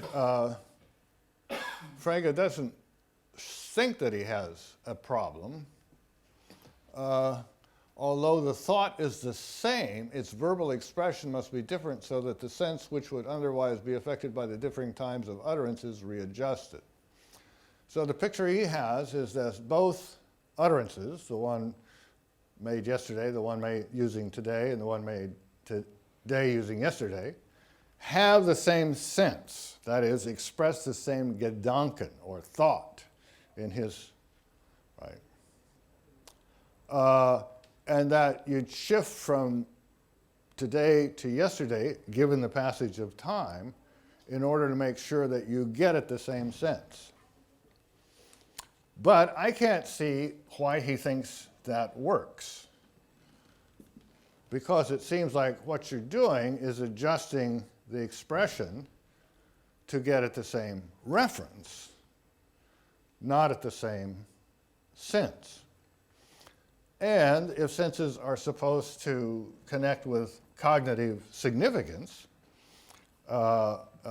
then it doesn't seem like adjusting the language preserves the cognitive significance. There are kinds of evidence for today is rainy, let's say, that are not evidence for yesterday was rainy. Looking out the window. There are kinds of action that are make sense if you see that the conditions for saying it is raining are met, namely taking an umbrella. And they're different than for yesterday was raining, in which case wearing boots might be a good idea, but an umbrella probably isn't necessary. So it seems to me, whether it seems to him or some of his contemporary admirers, that he has a problem. It seems like what you adjust when you go from yesterday to today is you're keeping the truth conditions the same, but you're keeping them the same in terms of what I call the O conditions, where the O's in question are not just properties or qualities, but objects like days. You're keeping the reference to the same day and the same property, so that if yesterday, today is warm, made a true statement, yesterday was warm, will make a true statement, because you refer to the same day. But you're not referring to the same day in virtue of the same mode of presentation. Admittedly, in my gloss of mode of presentation, which may not be his, but in my gloss, which seems to make a lot of sense, the modes of presentation are different. And this is compensated for in terms of getting at the same reference by the fact that the input arguments to those modes of presentation are different. May 28th in the case of today, May 29th in the case of yesterday, different modes of presentation, different arguments take us to the same value. But moreover, I claim this way of looking at it explains some of the phenomena. So I think I'll ignore discretionary reference. Okay. And I think I'll take these in the reverse order. So here's an example I didn't quite have time to doctor for the Warriors, but that's good because they lost, and who wants to think about it anyway? So Jeff is also a big Giants fan. And next fall, I say, the Giants play St. Louis on October 12th at 7 p.m. Or I say, the Giants play St. Louis today at 7 p.m. Now, Jeff is notoriously scatterbrained. When I say something like that, I'm just kidding. Notoriously scatterbrained. He never knows what day it is. And matter of fact, he's so brilliant, he often doesn't know what language he's speaking. But if I say the Giants play St. Louis today at 7 p.m., I can guarantee you that Jeff will be parked in front of his TV set at 7 p.m. But if I say the Giants play St. Louis on October 12th at 7 p.m., on October 12th, instead of saying the Giants play St. Louis today at 7 p.m. on October 12th, I say 13, can't be at all sure that Jeff will be parked in front of his TV set. They have different cognitive significance. Right. Now, how do you understand the cognitive significance? Well, 14 is true if and only if there is a day to which, who's Bill? To which I refer with today. You know, long story, but certain groups in East Germany used to refer to me as Bill. But, if I told you anymore, I'd have to kill you. So 14 is true if there's a day which I refer to with today at the time of the utterance, and the Giants play St. Louis on that day. That's 14S. Oh, wait a minute. This is, I forget what S means. 14E, yeah. This is odd. So 14S should be 14E. That is the expression conditions. Is that right?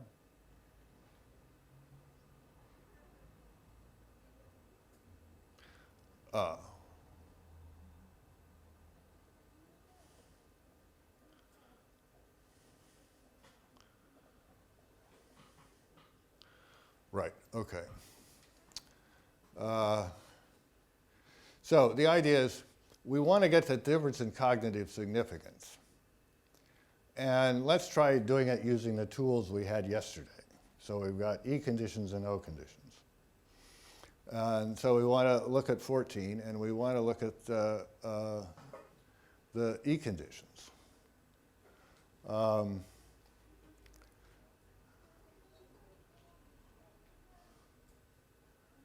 And that's what we get with what I call 14S. Don't think about the slide, because it's just confusing me, so it's probably confusing you. But when I say to Jeff, the Giants play today, what does he learn? He learns that the Giants play on the very day he's hearing the utterance. And he knows how to act if the Giants are playing on the very day that he's having the thought the Giants are playing, namely get in front of your TV by 7 o'clock. So it's the conditions on the utterance that make it such a useful thing to say the Giants play today to someone in face-to-face communication. It's precisely the same thing that makes it such a stupid thing to say in cases in which you don't have face-to-face communication or in which the relation of being the very day of the utterance isn't going to be very salient or useful.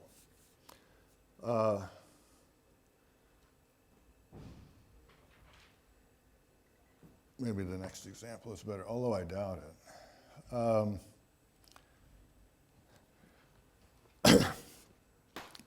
Now the thing is that, so we've got 13 and 14, you can look at that part. They have the same O conditions. The Giants play St. Louis on October 12th, 7 p.m., and 14 said on October 12th, the Giants play today at 7 p.m. Same O conditions, same conditions on October 12th in St. Louis and the Giants. If you look at the expression conditions for 14, you'll say, well, given the meaning of today, it will be true if there is a day that the speaker refers to with today and the Giants play St. Louis on that day at 7 p.m. But given that the utterance occurs on October 12th, there's no give there. It's in effect an automatic indexical. So you get the same truth condition that you got as the O condition, namely that the Giants play St. Louis on October 12th, because October 12th is the date of the utterance. But to really get at the difference, you have to abstract from the fact that that's the date of the utterance. Forget about the date of the utterance. All that's important is that it's the same day that the utterance occurs that the game is going to occur. So you have to get to the O conditions and see how this, the truth of this claim, the giants play today, puts a condition not just on the date that the utterance happens to be on, but on the utterance itself, the one I'm hearing. And without knowing its date, I can learn that the giants are playing the same day as the utterance I'm hearing. Now here's an even more tricky case that I'll probably even get more confused about, but I'm pretty sure I'm right. Tell me if I already discussed this. Don't think I did. I just gave 3 lectures in Warsaw. And I'm very old, decrepit, so I get confused easily. Okay, so here's, you like Bob Dylan, Jeff?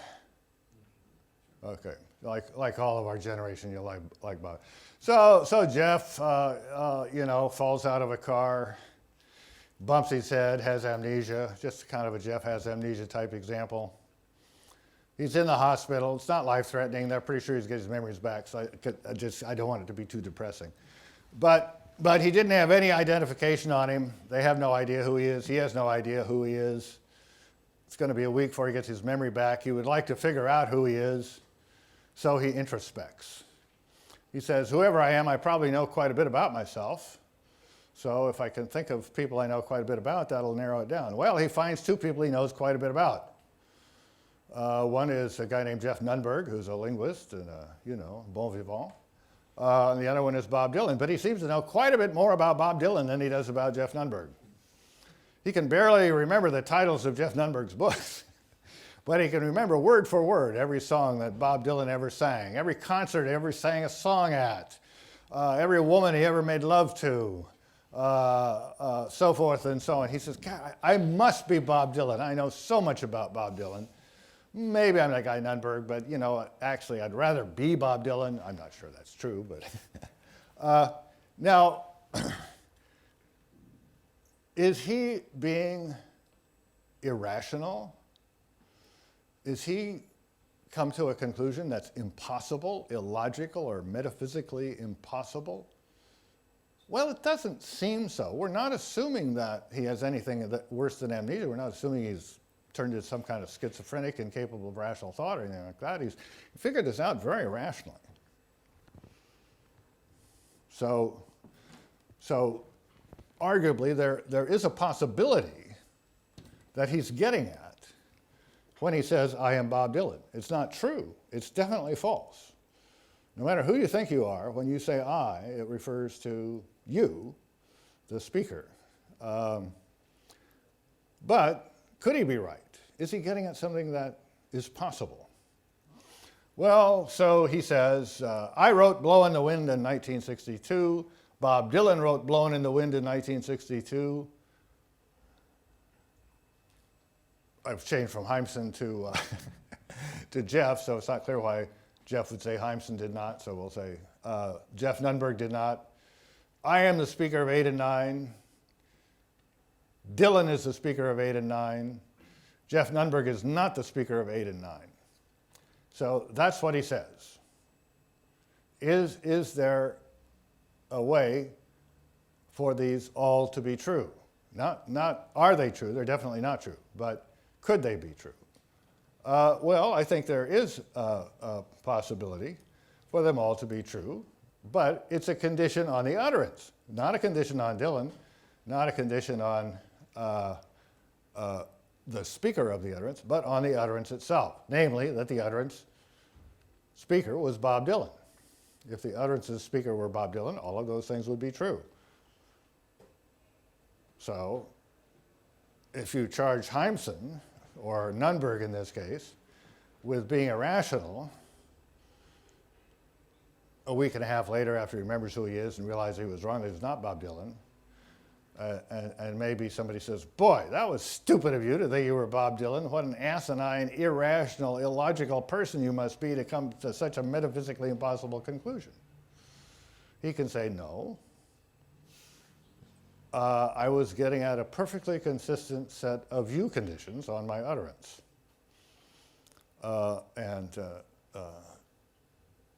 If you don't think so, you should go listen to these lectures by Perry.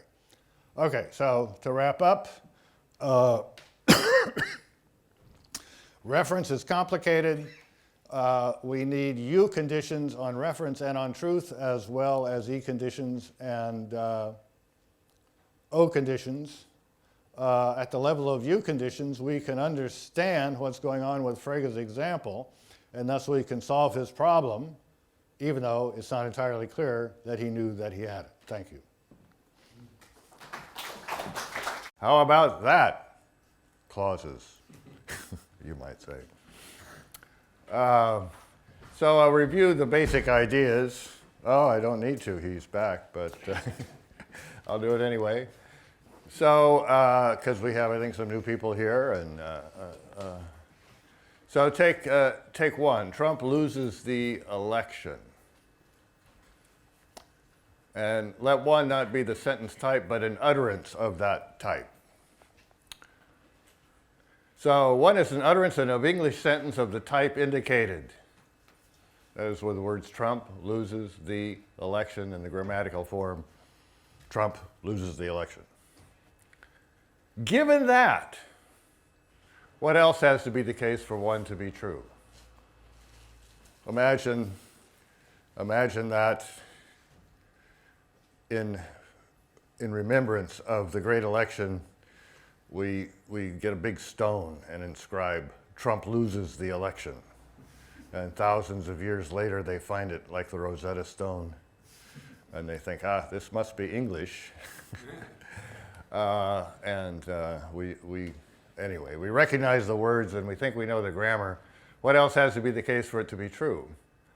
Well, there has to be a speaker. There has to be an S, a T, and an L, such that capital S is the speaker, and capital T is the time, and capital L is the location.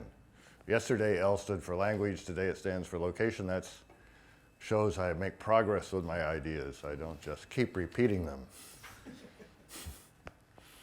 As long as these objects are only identified by the utterance, one, the speaker of one, the time of one, the location of one, the truth conditions we give are U conditions.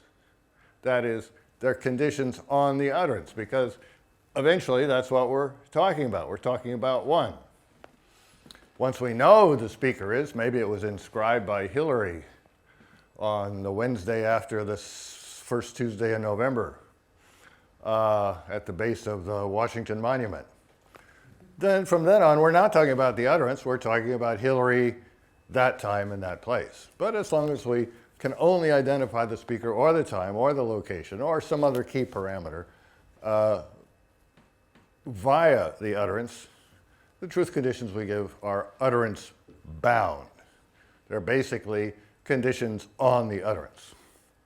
Maybe on other things too that have been identified, but in part on the utterance.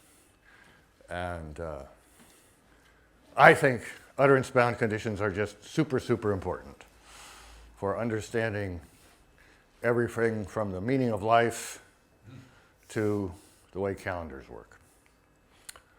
But still within the scope of those existential quantifiers, we bring in some other objects by identifying roles, that is, that objects can play relative to those things that we've already introduced via the role they play relative to the utterance.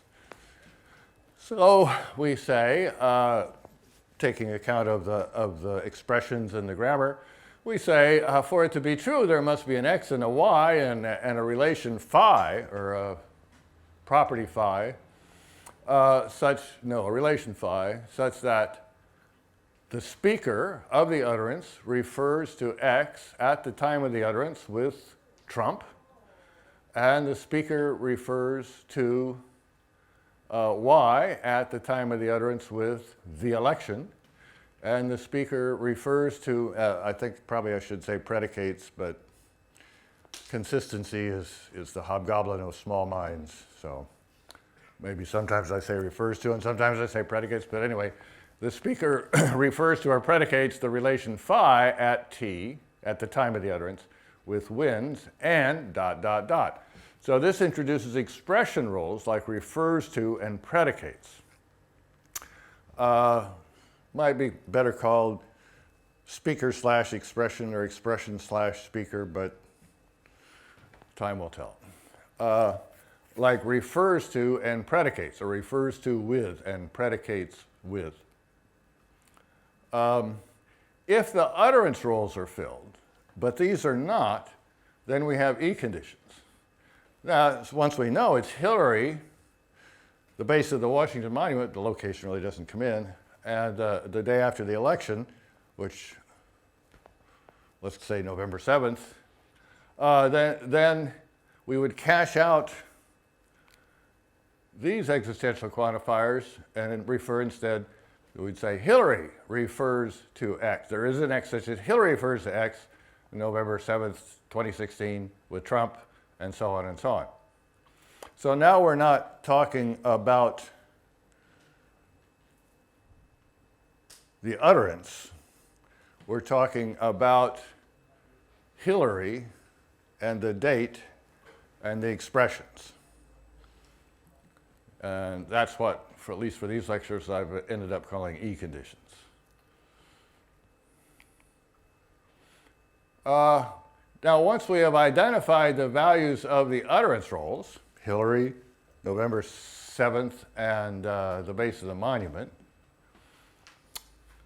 and the values of the, should be expression roles, that is, refers to, and refers to are predicates. In other words, once you've decided, or once you've figured out what Hillary was referring, whom Hillary was referring to in Trump,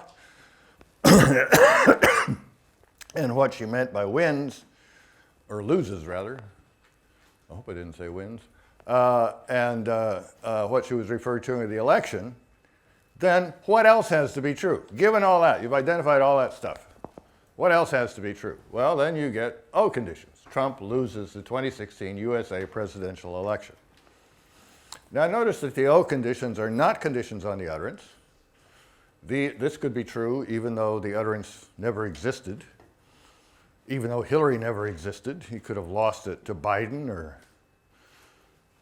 Bernie. Maybe there's no chance of such a wonderful thing happening, but and so forth and so on. So they're not conditions on the utterance, which didn't have to exist, or even Hillary, who didn't have to exist.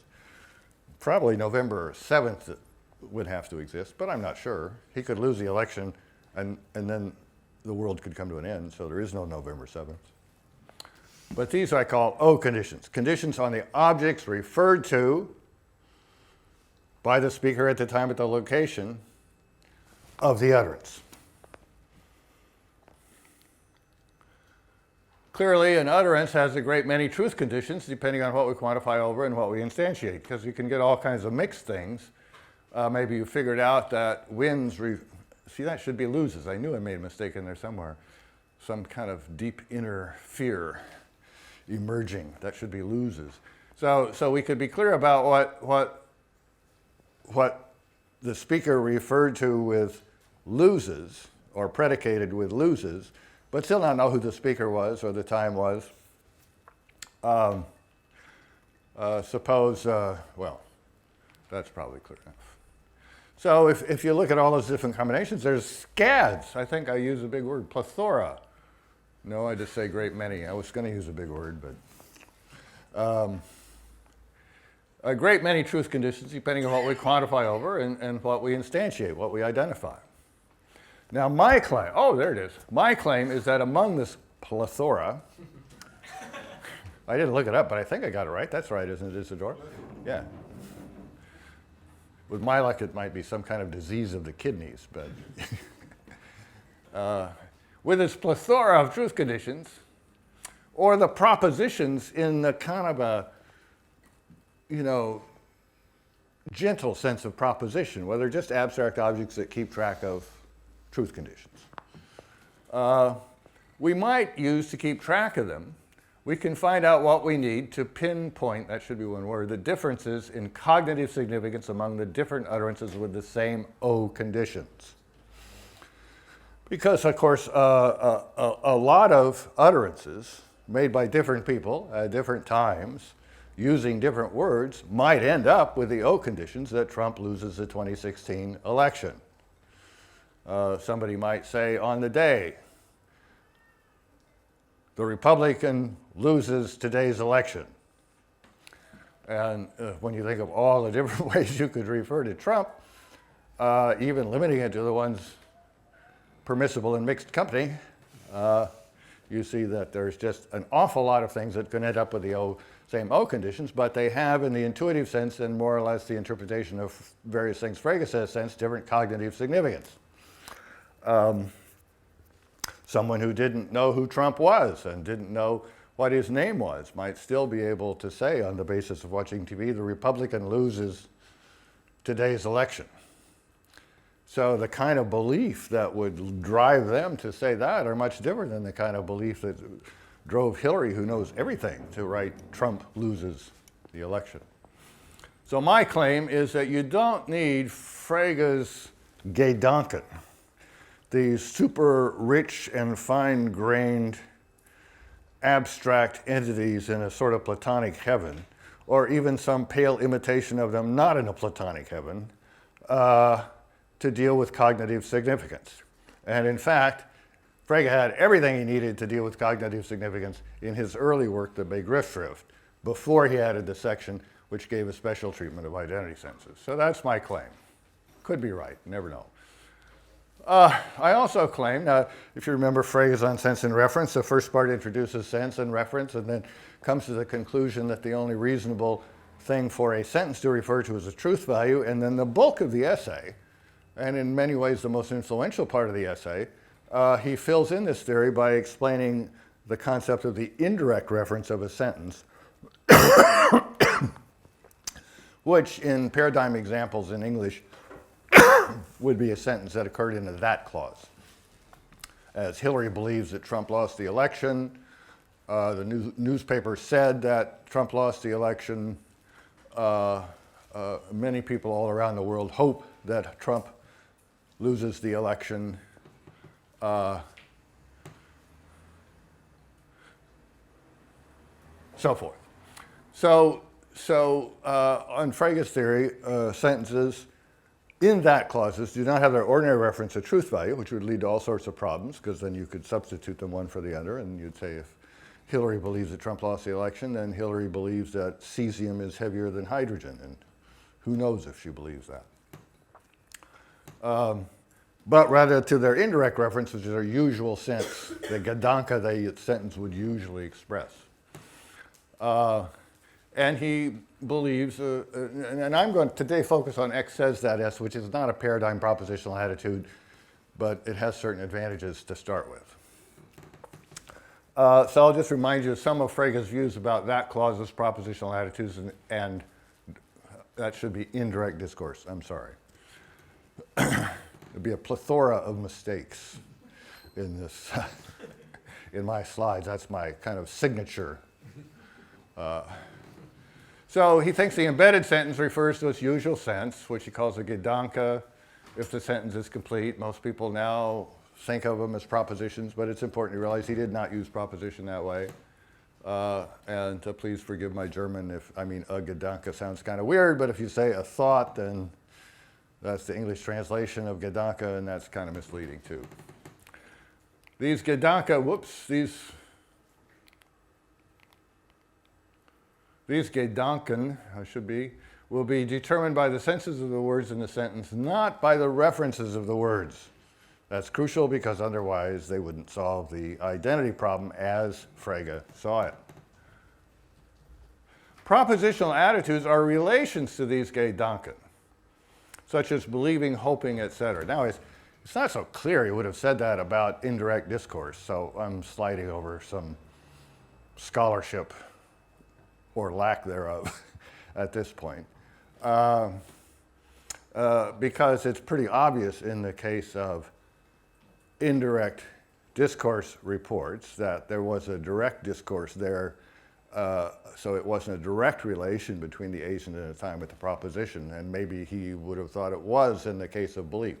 But I don't think we need to attribute that view to Frege, but it is nevertheless a relation to a proposition.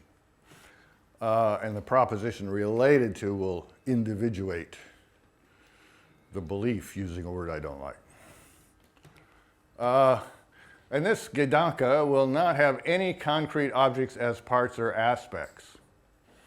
It's also a little unclear how it can have non-concrete objects as parts or aspects, because it seems like if it has any kind of object as part or aspect, there will be different ways of thinking of and referring to that object. There's different ways in thinking of and referring to the number 7, for example. My lucky number, the losing number at craps, or is it the winning number? Maybe that's why I never did well at craps.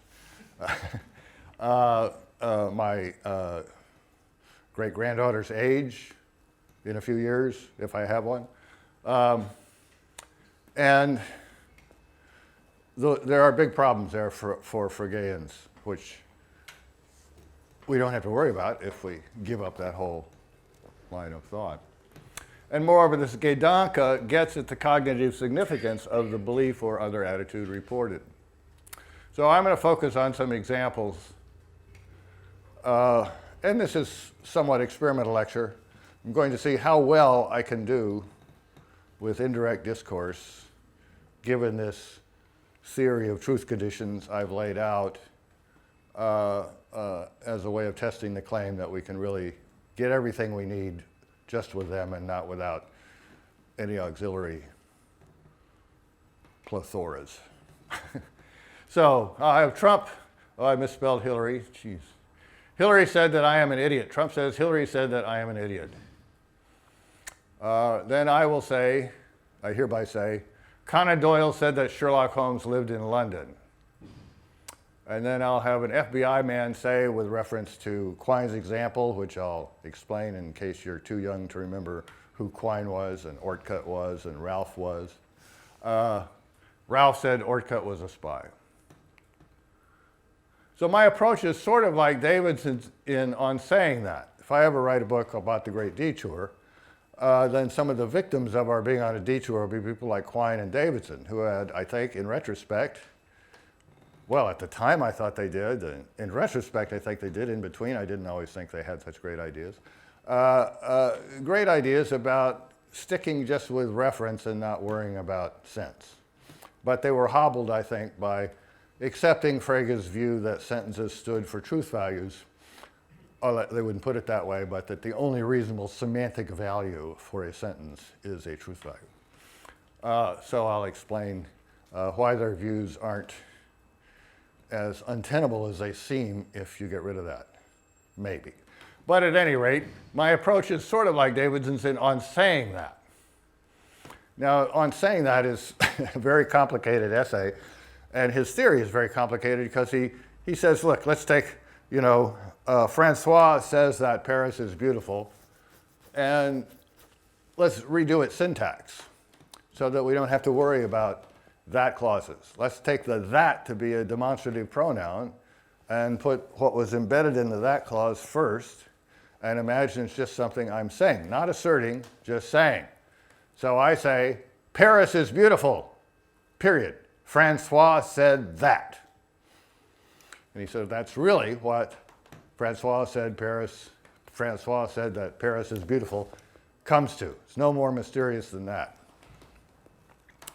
Well, I'm not going to worry about the innovative syntax, but the key relation, or the key thing Davidson brings up is that my assertion, Paris is beautiful, has to be an instance of same saying with the report of with the utterance of Francois that I'm reporting.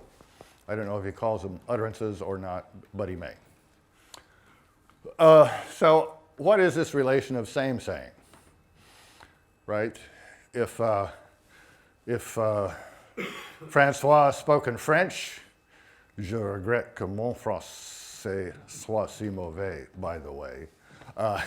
He says, cette vie est jolie. Is that more or less right?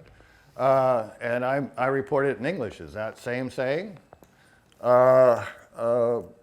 Suppose he says, and I won't try the French here, suppose he says, the city of my stepsister's husband's birth is beautiful.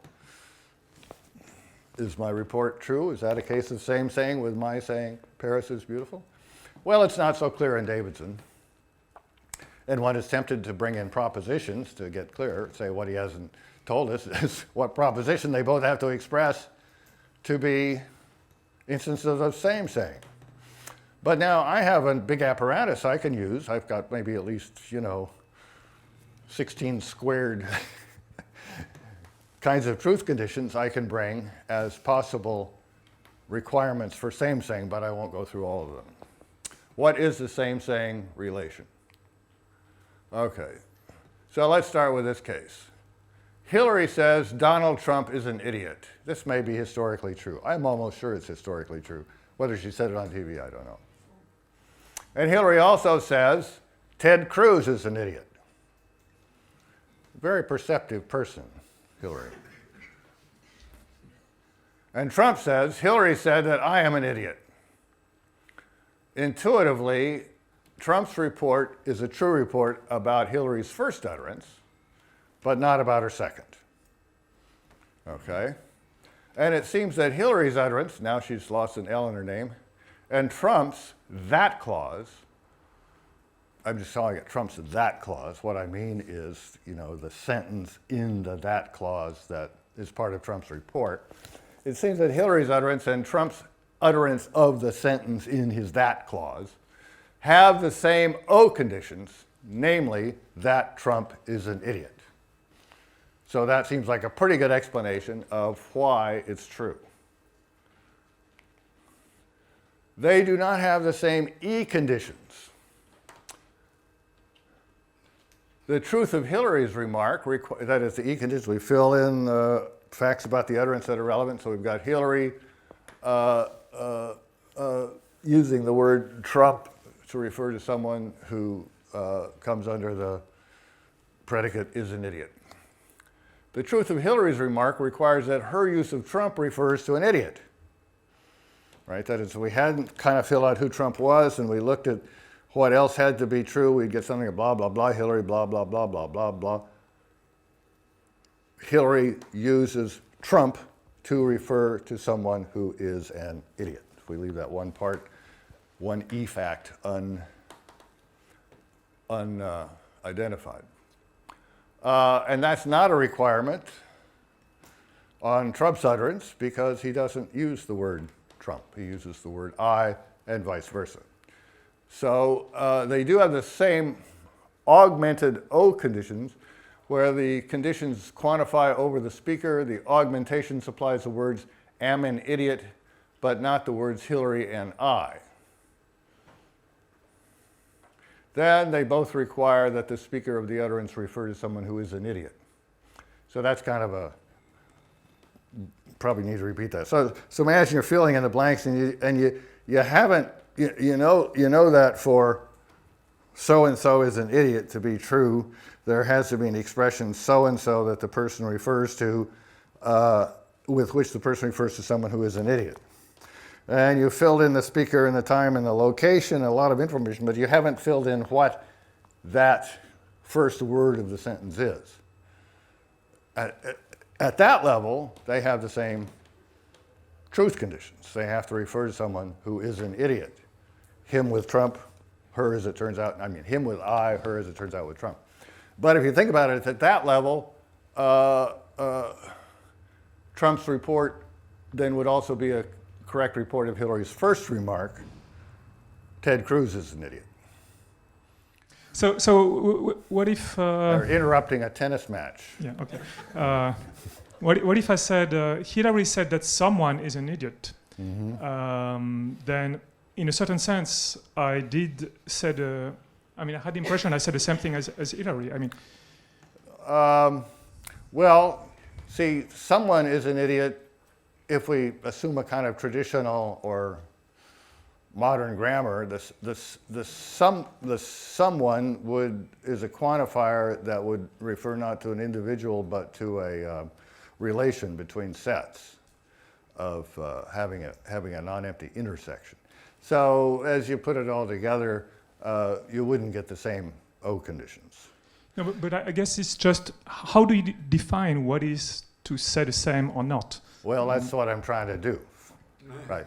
So I'm saying that in some cases, it looks like having the same O conditions is a sufficient condition for same saying. But of course, it's going to turn out that things are not that simple. and that in this case, well, so that's all I've really said so far. In some cases, having the same O conditions seems to suffice. Haven't said that it's necessary. Okay. Ready? Conan Doyle, Sherlock Holmes lived in London. Notice that this brings up the issue of fiction. Hotly contested, well, insofar as anything in philosophy of language gets hotly contested, a warmly contested issue in the philosophy of language. So I say, Conan Doyle said that Sherlock Holmes lived in London. We'll assume that at some point in his books, Conan Doyle says Sherlock Holmes lived in London. I know he says Sherlock Holmes lived at 22 Baker Street in London, but I just don't have to type in Baker Street all the time, so I'm assuming he just said that. And I report that by saying Conan Doyle said that Sherlock Holmes lived in London. Seems true. I report that or anything else Conan Doyle said by saying Conan Doyle said that Nero Wolfe lived in London. Seems false. Nero Wolfe, in case you don't know, is Earl Stanley Gardner's detective, and I think Conan Doyle died before Earl Stanley Gardner wrote any novels, and besides, Nero Wolfe lives in New York, I think. Any Nero Wolfe fans?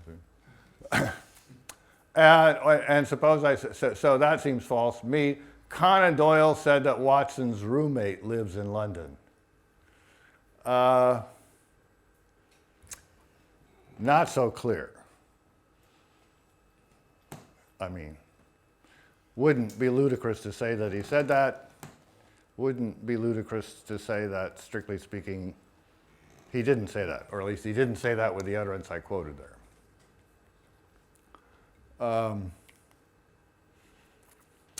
Okay, so Doyle's utterance, well, let's see what yeah. So the first thing I should note that there is no Sherlock Holmes. So neither Doyle's utterance nor the that clause in my remark have O conditions. Now you might want to argue that because you might want to say there's fictional objects and so forth and so on, but let's just stipulate that I have devastating arguments against your view, or at least unshakable convictions that it's wrong, or at least an unquenchable ability to ignore them, whether they're good or not. Okay, so we don't want to screw up our ontology just to support our Fregeanism, or to save the world for Davidson, who wouldn't like that way of saving the world, I'm pretty sure. Woo! So there is no Sherlock Holmes. So neither Doyle's utterance nor the that clause in my remark have O conditions at all, on my view. So we can't say that the reason my first remark is true is because my that clause has the same O conditions as the utterance I'm reporting by Conan Doyle, because neither of them have O conditions. Well, so maybe that same saying. If his remark doesn't have O conditions and my that clause doesn't have O conditions, that's a relation between them. But that's not going to work because then my second remark would be true instead of false, because there's also no Nero Wolfe. And so that clause in my second remark has no O conditions. So if that same saying, that's not going to work. So can we find an interesting relation that they have between each other that could be plausible candidate for another sufficient condition for same saying, in spite of the fact that there is no Sherlock Holmes? Well, think about that for a minute.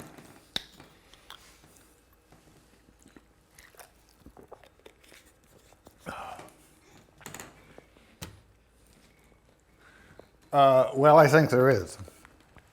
So take Doyle's utterance and my that clause. They have the same, I got it right this time, augmented U conditions. If we fill in all the information about the reference, not about the speakers and times, but about the reference, except for that of Holmes. So we're giving the you conditions of my that clause and of Conan Doyle's utterance. So we're referring to the two utterances.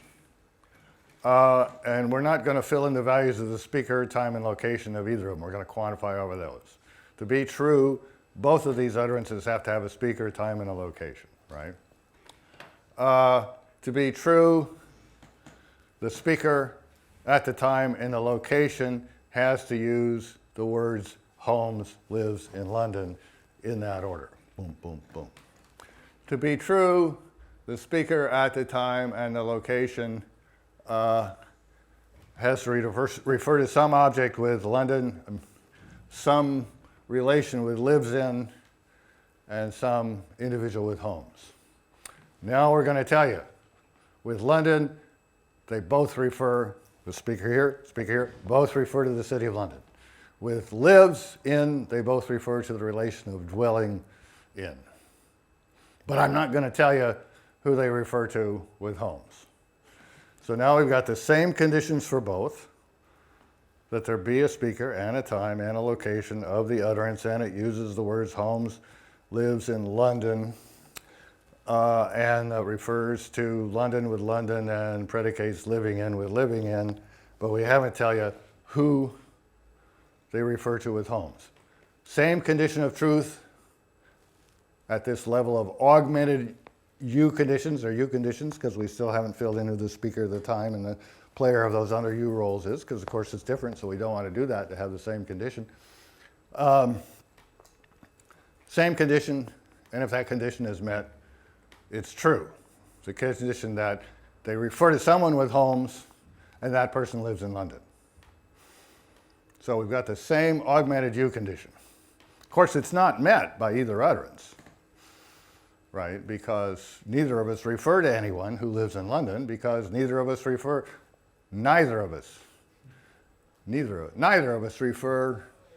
to anyone with Holmes, because there is no Sherlock Holmes, right?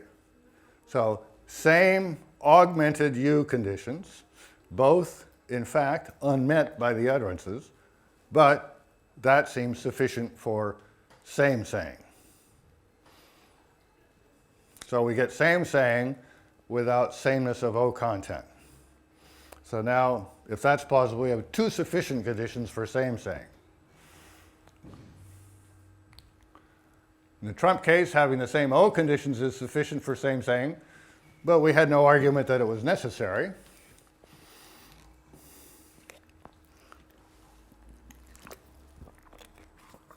Although intuitively, if everything referred to exists, it would be necessary as well as sufficient. In the Holmes case, we have the same augmented U condition as sufficient. We're not saying it's necessary. I haven't said that it's necessary.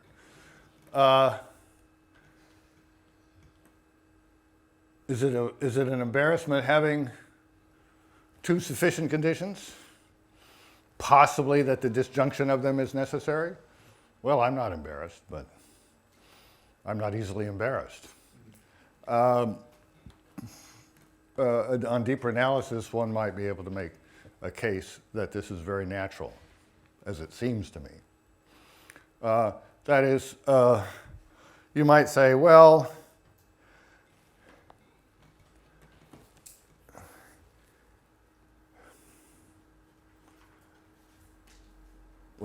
I won't free associate about what I might say. Isidore, did you have a point? You don't have a microphone. Wait. Can't you, see if you can toss it and she can catch it. Okay, ESPN, we're breaking into the tennis match here for a brief breaking news item here in Paris. No, I have a worry with your claim that it's sufficient. Okay, because, let's go on to the next. Okay, so No, go ahead. What's your worry?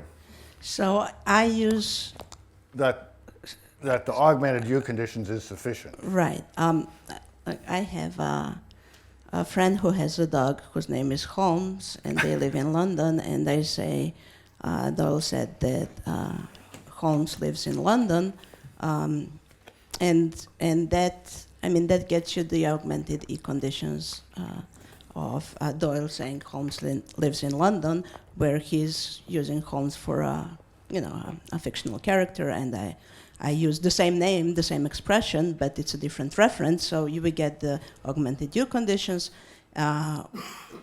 And I claim that I'm not making a true same-sex report. Okay, very good, very sound worry.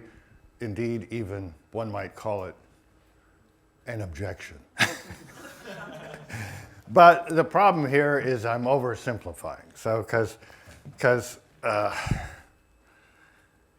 I'm ignoring nambiguity. That's my extremely clever word for the case where you have proper names that are used for more than one thing. The phrase essential and lexical caught on. Nambiguity has not caught on. I don't know why, but I'm digressing. So you have nambiguity. Holmes is used by the whole world exclusively for Sherlock Holmes, except for Isadora's friend, who gave that name to a dog. I think there was also a world champion, wasn't there, Holmes? Anyway, okay. So I would have to build in to the account of what it is to use the name to refer some conditions on the speaker, right? I think actually when you use a name to refer, you use it exploiting a name network notion which supports a convention for using that name to co-refer, or I should say co-refer with other people who've used the name in the same name network notion. Name network notions can be blocked in the Nellent sense, as is the case with the Sherlock Holmes one, but not the case with the one for your friend's dog. So instead of saying, there exists an X such that S refers to X with Holmes, and in order to get at what they really need to have in common, I should have said, there is an X such that X is the same of a name network notion, the source, in other words, it's not blocked, of a name network notion that supports the convention for the use of Holmes that the speaker of the utterance is exploiting. I think that would do it, but I may have left out something, but don't throw it. Okay. So like I say, it can be either an advantage or a disadvantage of the theory that it, here he wants, we have another questioner. It allows for additional complications. Arguing that being an advantage is that language is very complicated. Okay, it's about, am I passing? Or you should be trying to like I- one of the things Hello? Yes. Okay, there seems to be built into what you just said, and I want to know a clarification about that, that there's a really important difference between O conditions and U conditions. So for instance, suppose it turns out that in the real, in the relation of language to the real world, Trump says, I live in New York, and somebody else says, Trump's residence is New York. They're saying the same thing, even though the predicates are different. But maybe you'd want to pay attention to the difference between the predicates in U conditions and not in O conditions, because that's about this world. Is that right?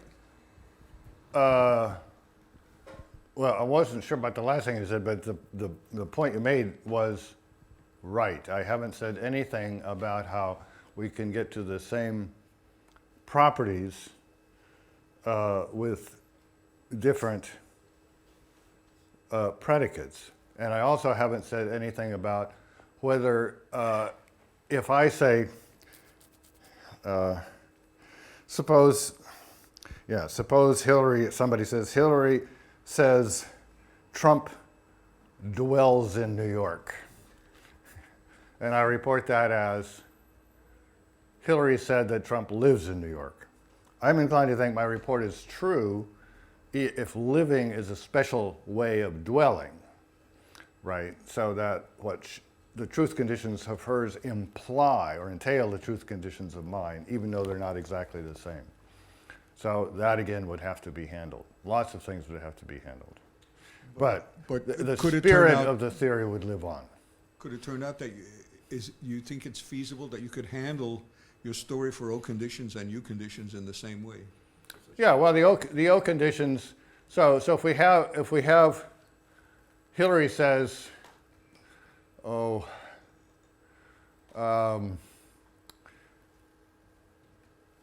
Donald Trump dwells in New York City, and Trump says, Hillary says I live in New York City.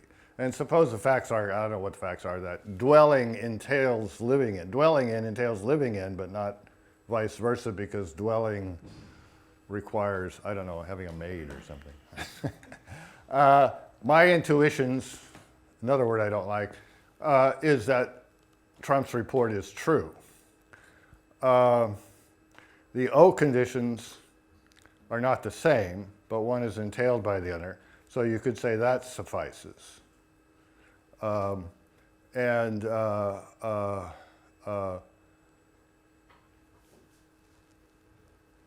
don't think you'd have to change anything at the level of E conditions, because the E conditions just require that they each that Hillary means something by dwell and Trump means something by live. Then you get the O conditions. Trump dwells in New York, Trump lives in New York, and then you have this modification of the O conditions and the theory of same-saying. So you say, well, that relation between O conditions, although it's not identity, is still enough for same-saying. Okay? Say it's okay so I can go on. It's okay. Okay. All right, so here's the pièce de résistance, right? For those youngsters, there was a guy named Quine who was the greatest philosopher of the 20th century, except maybe for Wittgenstein when I was a kid. And, you know, 20th century was only half over, so Kripke and Lewis, both students of Quine, weren't in the running. Recanati was not in the running yet. I'm digressing, aren't I? Okay. So Quine worried about these things. He worried about quantifying n and so forth and so on. Many of his worries would disappear if he could go back and adopt my theory. But I'm interested here mainly in an example. So Ralph sees his neighbor Ortcut on the beach, giving, that should be an obvious Bolshevik, a satchel labeled CIA Secrets. He doesn't realize that it is Ortcut, because Ortcut, when he goes to the beach, wears a Speedo. And Ralph has no idea what his neighbor would look like in a Speedo. That's just a clarificatory thing to make Isadora laugh. And it turns out that Ralph is on the beach with his friend, an FBI man. I'm going a little beyond Quine here. And the FBI man is reporting this to his superior. So Ralph, looking at the guy in the Speedo giving secrets to the obvious Bolshevik, says, "That man is a spy." And the FBI friend says, "Oh my gosh, let me call my superior to see what I should do."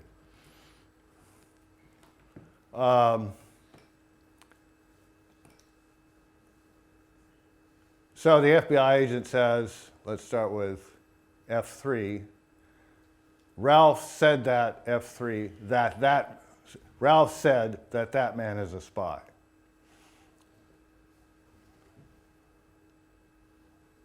He's pointing to the same man. It's actually better if the FBI agent superior is also on the beach with him, so we don't have to talk too much about demonstratives. Anyway, that seems true. F3 seems like a true way of supporting R1.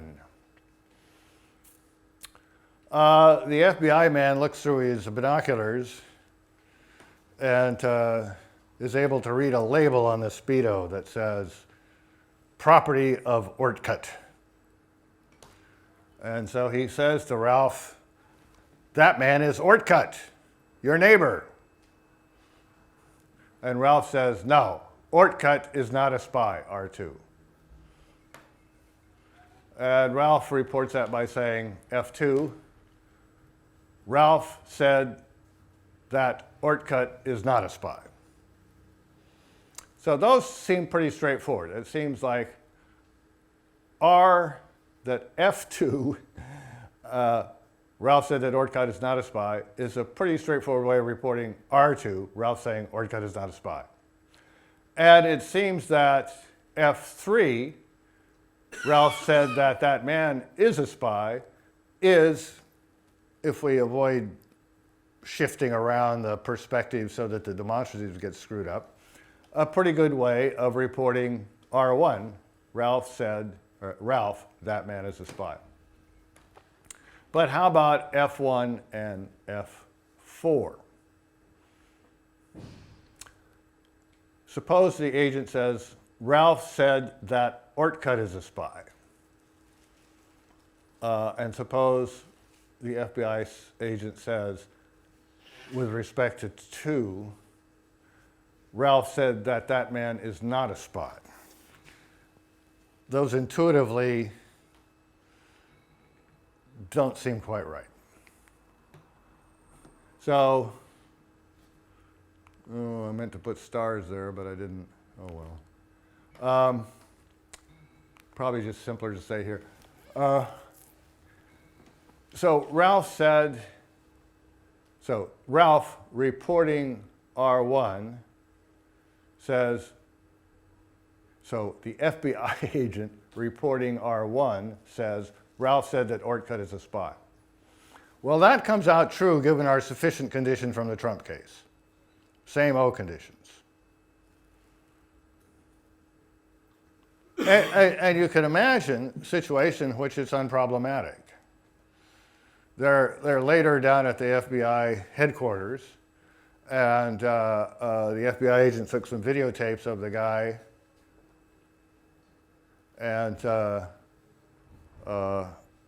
by the time he took the videotapes, you couldn't see the satchel, and the obvious Bolshevik had taken off his obvious Bolshevik clothes and was also wearing a Speedo.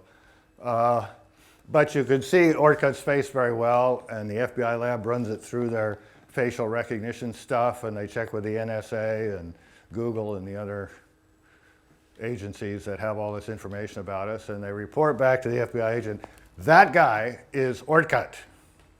But what makes you think he's a spy?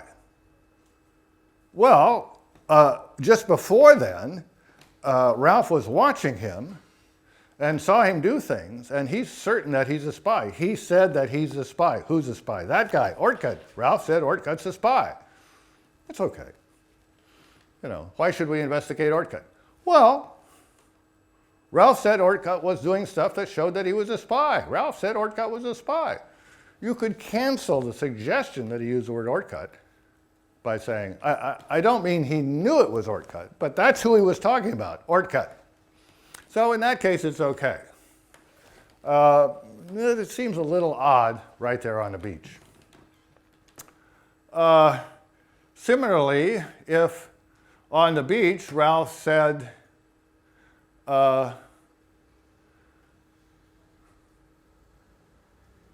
excuse me, if on the beach the FBI agent said, Ralph said that that man is not a spy, that comes out true by the Trump test, same O conditions, but it seems pretty dubious. But again, you can create a scenario in which it's okay. They're down at the lab, and and the agent says, well, I told Ralph that it looked like Ortcut to me, and he said, well, Ortcut is not a spy. But I guess I I was right. That was Ortcut. So he said he said that man was not a spy, but he had just said that man was a spy, something like that. Might be okay, but they're not optimal. So what do we do with that? So we've got these two starred cases here where we don't seem to get quite the right result. Well, F1 is a true report of R1. They have the same O conditions. There is a difference, though. They do not have the same augmented U conditions since the singular terms are different. That is, you can find a difference. Is that difference enough to say that it's not a case of same-saying? Well, not if the result we got with Trump was right, and same O conditions is a sufficient condition for same-saying. And similarly with F4. So what are you going to do about that? Well, there's two basic I'm sure there's many more strategies in literature, but there's two basic strategies that I've held in my lifetime, and so they're the ones I consider. And they're variations of each other. One is the bite the bullet strategy that John Barweiss and I put forward in Situations and Attitudes, and then Scott Soames and Nathan Salmon gave more extensive arguments for a little later on. Bite the bullet says, no, it is same-saying. Mostly these people were talking about belief reports, but adapting what they said to indirect discourse. It is same-saying. The weirdness can be explained pragmatically. It's really an odd thing to say because it's very likely to be misunderstood in the context that, in the original example, less so in the context in the FBI lab I gave later. Then the Crimmins-Perry strategy says, well, no, there is or can be an unarticulated constituent. First, note that there could be an articulated constituent in indirect reports. You could mix indirect and direct reports by saying,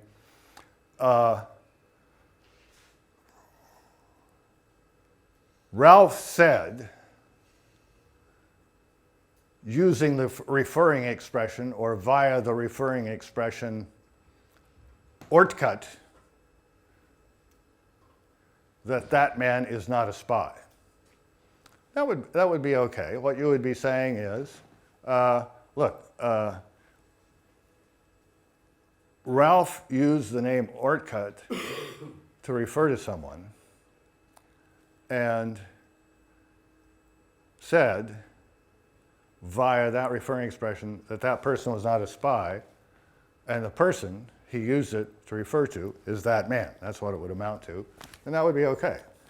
Or you could say, Ortcut, or Ralph said via that man that Ortcut is a spy. So you'd be saying, well, he referred to Ortcut with that man, and using that man said of the person he was referring to that he was a spy. So you could have a form of words, maybe we sort of have it in English, but it would be easily understood, in which you make it clear, explicit, you articulate what the referring expression the person whose discourse you're reporting used, and then to give the truth conditions, use any referring expression you want that refers to that person that he referred to. So if it can be articulated, then we can imagine an unarticulated constituent, something that you don't actually say, but that is, so to speak, common knowledge. So it's an unarticulated constituent, it's common knowledge, it's part of the given in the way I'm looking at it now, that Ralph used the term Ortcut, given in the utterance we're talking about. Given that, can I report the utterance as Ralph said that man is a spy? We want to say no, because he didn't do it via the name Ortcut. He didn't say something of those truth conditions using the name Ortcut. So in the case it's unarticulated, we can say the same thing we did if it were articulated. So the constituent may be articulated, the constituent may be Ortcut, it may be that man, or it may be unarticulated, in which case you just have the bite the bullet strategy. Now, I hope to incorporate the Crimmins Ferry strategy into the way I'm looking at things now, where we start with, for all utterances, this kind of background or what's given, and we see everything as incremental to that. And I want to do that because I'm convinced that is the human condition. And I'll talk about that tomorrow, mentioning such greats as Davidson again, Wittgenstein, Dretske, and possibly with an extended discussion of the life of chickens. Okay, thank you.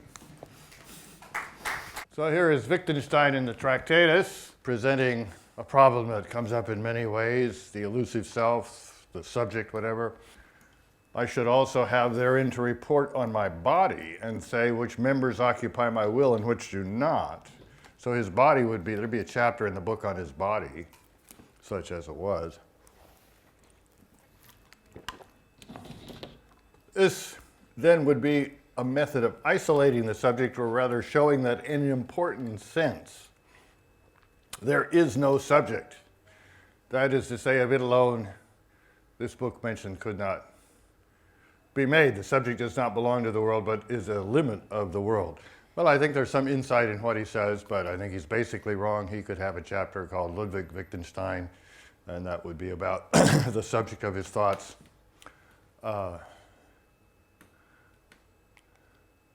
Here's another take on what's in a way the same problem. This is the artist, or this is the physicist, J.W. Dunn, about whom I don't know too much except his book, who wrote The Serial Universe. But I think it was a somewhat important book when he wrote it.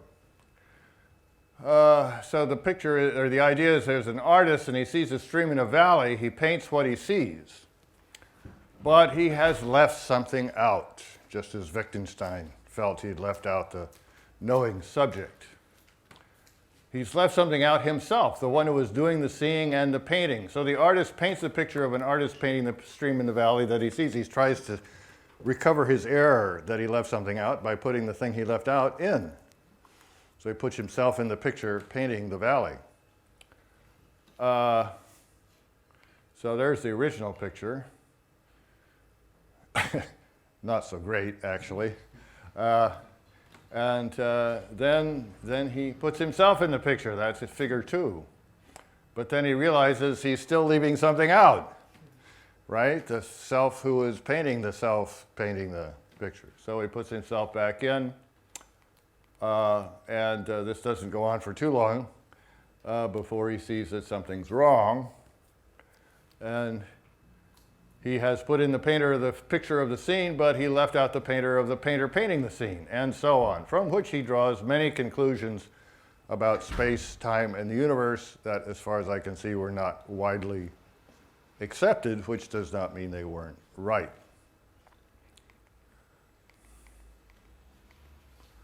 Okay. So I think the problem that both Wittgenstein and Dunn have, and it comes up often in philosophy, not just with regard to the self, but with regard to the present,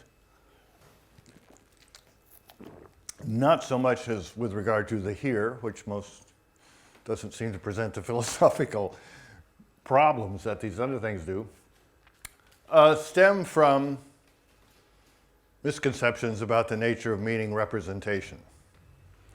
And so I'm going to start by thinking about some very simple creatures compared to us. They're not at all simple. I mean, I'm following a methodology put forward by H.P. Grice called creature construction, where you construct simple creatures to illustrate or get straight about or screw up, probably, various points. So I'm really going to start not with a chicken, but with a proto-chicken. Now you might say, how much does this man know about chickens? Well, I don't know too much biology, but I spent a lot of my early life with chickens, and I think I know them fairly well. A proto-chicken is even less gifted than the average chicken. a proto-chicken has no perception, at least of the external world. Whether it feels hunger, I haven't decided. That's for a later version of this work. But a proto-chicken walks around the barnyard pecking and swallowing at random. Peck, swallow, peck, swallow, peck, swallow. And if there's enough a sufficient number of kernels of corn scattered around the barnyard, the proto-chicken does fine. As long as it hits a kernel of corn often enough to more than replace the energy it spends on its wasted pecks, it does fine. If it pecks where there is a kernel of corn, something edible, corn or millet perhaps, this results in gaining nutrition. Proto-chickens thrive only in ecological niches where there is a lot of grain scattered around. Hi. I'm talking about him, or her, actually. Yes, her. By way of, just so you'll know you're in the presence of something deep, understanding and disagreeing with a quote from Wittgenstein, appreciating but somewhat disagreeing with a quote from Wittgenstein. I'll leave out the artist. Now, the point of the proto-chicken is to get across the idea that truth, or something like truth, something like success conditions, really has its home in action. Whenever we have an action that we, as theorists, as onlookers, as philosophers thinking about it, see as for a purpose, then we can describe success conditions. I'm using that term in a rather odd way. I've never quite figured out how to do it. Usually if you think of success conditions, you think of what you're trying to do, but I'm not thinking of what you're trying to do. I'm thinking of what the world is like, has to be like for the movements you make, or the machine makes, or the proto-chicken makes, to be successful relative to the goal, the value, the purpose in mind. So, for the proto-chicken's actions, the success conditions are that there is a kernel of corn or millet or something appropriately in front of it so that when it pecks, it will get nutrition. It has a certain kind of movement it makes. We're thinking of that as an action. We're thinking of the goal of the action as getting nutrition. Where does that come from? Well, in a way, from us as the theorist, and according to us, from Mother Nature, personified version of the blind processes of evolution. We're kind of saying in a complicated way that the reason the proto-chicken evolved to make those movements is because, in a reasonable number of cases, the success conditions are met and it serves the purpose of getting it nutrition, which keeps it alive or keeps its genes in the gene pool or whatever. So in certain conditions, the movement, the action, is successful relative to the standard of success. That may come from inside or outside. Consider a mousetrap. I don't think I have a slide of a mousetrap here, but and maybe younger people don't really know how old-fashioned mousetraps work because now we use humane mousetraps. Now we use mousetrap where you have a little box here with cheese in it, and the mouse goes up and it tilts. The mouse is trapped. You take the mouse next door to your neighbor's yard and humanely release it. But in the old days, you had a mousetrap which was a platform, and you put cheese, which was at one end there was a little platform on which you put cheese. At the other end there was a big loop of wire, stiff wire, which had a spring, and unless the spring was in check, it would smash down right on that place in front of where the cheese was. And then, what I call the architecture of the mousetrap, there was a rod going from the cheese platform, which wiggled, to something that stopped the blade from smashing. And when the cheese platform wiggled, that rod would be released and the blade would smash down right in front of the cheese. Now, this is an information harnessing device. If this wiggles, and if the user of the mousetrap has exhibited some intelligence in where they put it, there's a fairly good probability that there's a mouse there. If you just put it in the middle of the living room floor, it may be a cat or a dog or your own toe. But if you slide it between the refrigerator and the wall, you've created a situation which is a high probability if it wiggles, there's a mouse there. So that indicates, contains information that there's a mouse there, that is, confers a significant probability on the possibility that there's a mouse there. That causes the rod to drop, and that causes the blade to smash. Now, what's going on here? What this indicates in the right ecological niche, that is, when the owner of the mousetrap has exhibited some intelligence, what this indicates is that there's a mouse there. I'll say indicates in a sense in which that doesn't mean it has to have a probability 1. The success condition of the blade smashing, given the goal of the manufacturer, the purchaser, and the user of the mousetrap, is that there be a mouse there. If there is a mouse there, then the movement of the blade will fulfill its purpose, which is killing mice. Notice that if your purpose was scaring mice but not killing them, that would fail. You would need to have a longer thing so that it snapped down short of the mouse and scared it. So whether you have success or not is relative to things. I call it harnessing information. The idea of harnessing information is that something picks up information and it triggers a movement, an action that will succeed given that information. And that's what has happened with the proto-chicken.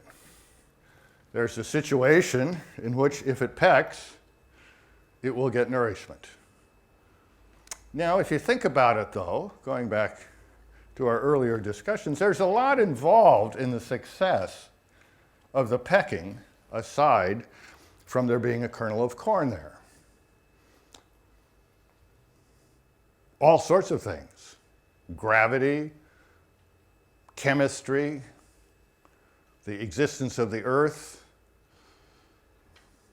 the way the chicken's nutritional system is set up so that kernels of corn and millet are good for it. All sorts of things have to be in place for the chicken's peck to be successful. But they're all in place just by the ecological niche of the chicken and the way it has its internal architecture, right? If pecking, if pecking wasn't connected architecturally to that which is pecked going into the chicken's digestive system, it wouldn't work. All of those things have to be in place for pecking to get us to nutrition, given the kernel of corn. So the kernel of corn being there, or the kernel of millet, the kernel of edible stuff being there, is only the last thing that's required for success. Everything else, as I shall put it, is below the horizon. This is a term I borrowed from somebody. The graduate student I borrowed it from was working on Nietzsche. So at least from Nietzsche, but maybe he got it from Heraclitus, I don't know. But it's a nice term, it's below the horizon. But in a way, everything for our proto-chicken is below the horizon because it has no way of gaining information. It's not harnessing information, it's just randomly pecking, but we can already talk about success conditions. So here's a way of putting it that is utterly without charm and thus ties into my earlier lectures. So where A is an episode of pecking by a proto-chicken, A, that's the episode, will be successful given normal environmental and architectural conditions. If there is something that is a proto-chicken and is the pecker, it's a little bit ambiguous in English, but I hope you'll forgive me, and it is the agent of the action, and there is a location, which is the spot on the ground right in front of the chicken, and L is occupied by an edible kernel of something or other. So there we have kind of ancestors of all the crapola I've been talking about. We have an episode. We have an episode relative role, being the agent of the episode. We have an episode relative role being the agent of the episode, and that has to be occupied by a chicken. And then we have a role defined in terms of that role being the spot on the ground right in front of the agent. And so we put conditions on both the agent, and it has to be a proto-chicken, and the location defined in terms of the agent, it has to be occupied by an edible kernel of something or other. Okay, now we go to our second Gricean creature. This is a nearsighted chicken. Why is it nearsighted? Because I don't want to have to worry about all the other information it might be getting if it wasn't nearsighted. So this is a nearsighted chicken. It really can't see much more than right in front of it. But it does have the ability. Mother Nature or God or somebody said, those proto-chickens aren't doing well. You know, if the farmer doesn't get enough kernels of corn out there, then they just use up all their energy pecking and they die. I'm going to give the chicken a little bit of intelligence. I'm going to give it perception, and the perception will guide its action. The internal architecture will change so that perception guides action. I'll give it some eyes, and I'll put those eyes in various states. In particular, one state or a family of states that indicate that occur when and only when, or only when there's a high probability that there's a kernel in front of the chicken, its eyes will go into one state. If it's in another state, that state won't indicate that there's a kernel of chicken there. And when it's in that state, that will trigger pecking. Or maybe, if I'm more sophisticated, in the presence of hunger, it will trigger pecking. However, in my lifetime, I never met a chicken that wasn't hungry. So I tend to leave that out. So nearsighted chickens pick up information via their eyes about what is going on in front of them, namely whether there's a kernel of an edible thing there or not. They use perception to discover whether or not the success conditions of pecking, the only thing they do, are satisfied. So with fewer wasted pecks, they can survive in less kernel-rich environments.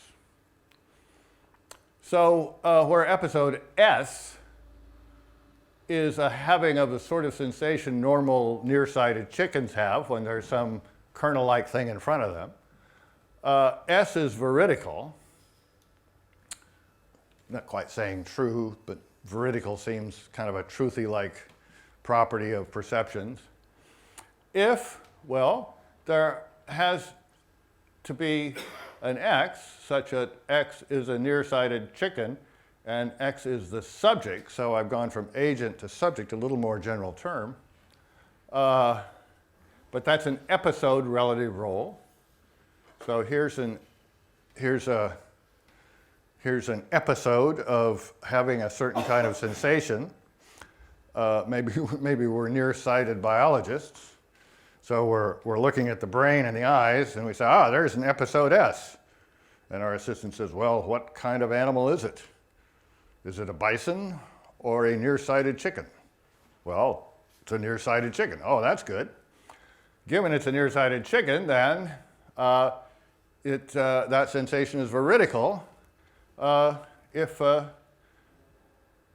there is an edible kernel of something or other on the spot in front of the chicken. And I say to my assistant, well, what if it was a bison? Oh, I see.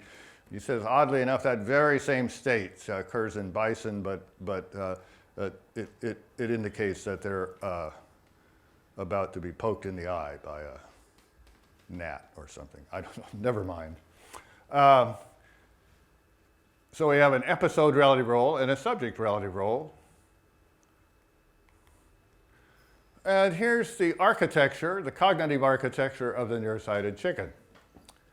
So here I remember to put hunger in there. So in the present, when it's hungry and it has a certain kind of sensation, a kernel sensation, that episode is veridical if there is a kernel in front of the chicken. Then it goes into an internal state, possibly the same state, but possibly a state that remains for a little while, even if it closes its eyes because of dust or something. And the truth conditions of the internal state are that there's a kernel in front of the chicken. And then it goes into a pecking state. Oh, I see, I've got these as the same state. Well, that's okay. And the success conditions are that there is a kernel in front of the agent. That is, the point, the equality means that the conditions are the same, although I'm labeling them different, because one is a sensation, one is an internal state, and one is the pecking. But the veridicality conditions of the sensation, the key thing, are the same as the success conditions of the pecking. And we've got the internal state there in case hunger plays some role and it only causes. The causal thing is the sensation, the internal state, and the pecking. Now the point here, or a point here, is that at the top we have episodes. Episodes are the kinds of things that can be causes and effects. At the bottom we have what we might call contents, but I prefer to say truth and veridicality conditions, conditions on the world. And it's an amazing thing, should quicken our sense of the queer, that we, humans, the thing philosophers eventually want to understand, have mental states that clearly, although not universally accepted as such, are states of the brain. Local states of a bunch of gray crap between our ears. But those states, those episodes rather, of being in various mental states, and I take states, well, are correlated with certain properties. These properties are not states, they're not determined wholly by the parts of the brain and the physical conditions of the parts of the brain. They're properties having to do with the relation of the state, the brain it's in, and the person who has the brain to the rest of the world. Because they have truth conditions, or veridicality conditions, or success conditions. Now the amazing thing is that these things go together. So, for example, I like to put this in religious terms, but it's only for the sake of illustration. Suppose by Wednesday of Creation Week, God had completely decided on all the physical events that would ever occur on Earth, or anywhere else, I guess, but I'm just interested about on Earth.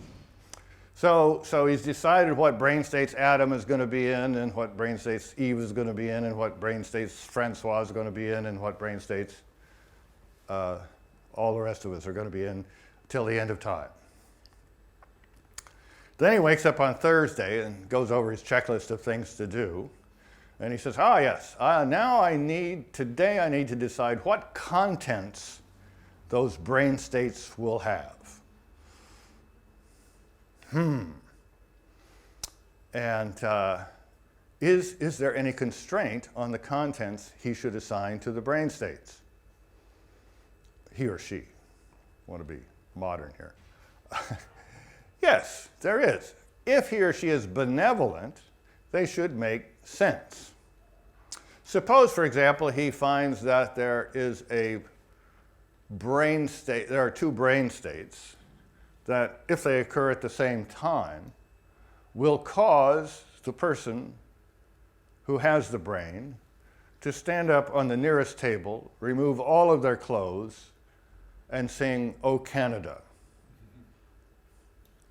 And he thinks, that's an interesting fact. I didn't really plan on that, but I can see it just kind of follows from what I decided. I wonder what contents I'll give those. I know. I'll give this state, state A, the content of seeing a cigarette. No, seeing a cup of coffee. And I'll give this state the content of wanting a cup of coffee. So I will make it so that the state of seeing a cup of coffee and the state of wanting a cup of coffee makes a person go to the nearest table, take off all their clothes, and sing, "O Canada." Now that would be funny.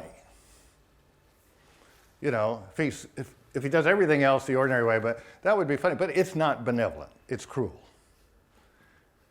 The benevolent thing is to make a belief state, the kind of state he's got being caused by perception and other things, and a desire state, the kind of state he's got causing, together with those states, actions of various kinds, and the actions, the kinds of things that have results, to make them fit the following formula.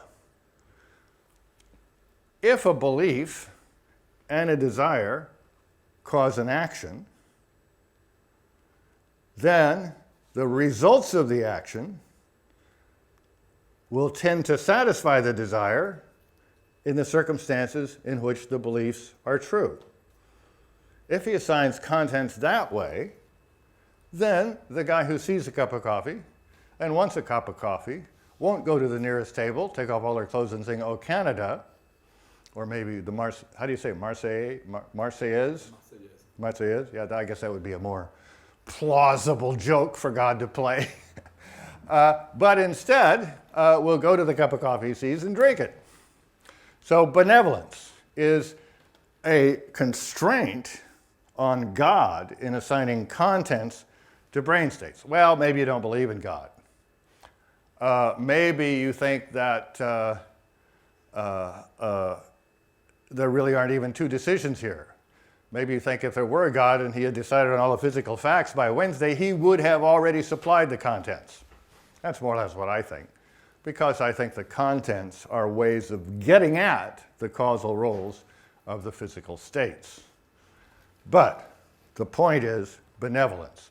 The theorist or God, the theorist in assigning content, and this is what we do with the proto-chickens. We can't ask the proto-chickens, hey, looks to me like it would make a lot of sense to suppose that while you're in this state, you're seeing a kernel of corn, and you always want a kernel of corn, and so you peck as a way of getting the kernel of corn. Well, the chicken's not going to reply.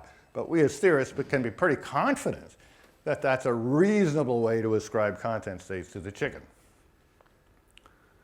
And thus, if you have a theory of meaning that doesn't have episodes involved, if you have a theory of belief that never has any beliefs, but just abstract objects called beliefs, which is what the person believes, you're never going to succeed.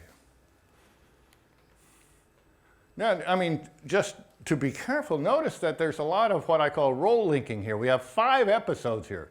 The hunger, the sensation, the doxastic state. That's, I don't want to say the chicken has beliefs, so I pick a, is that Latin or Greek?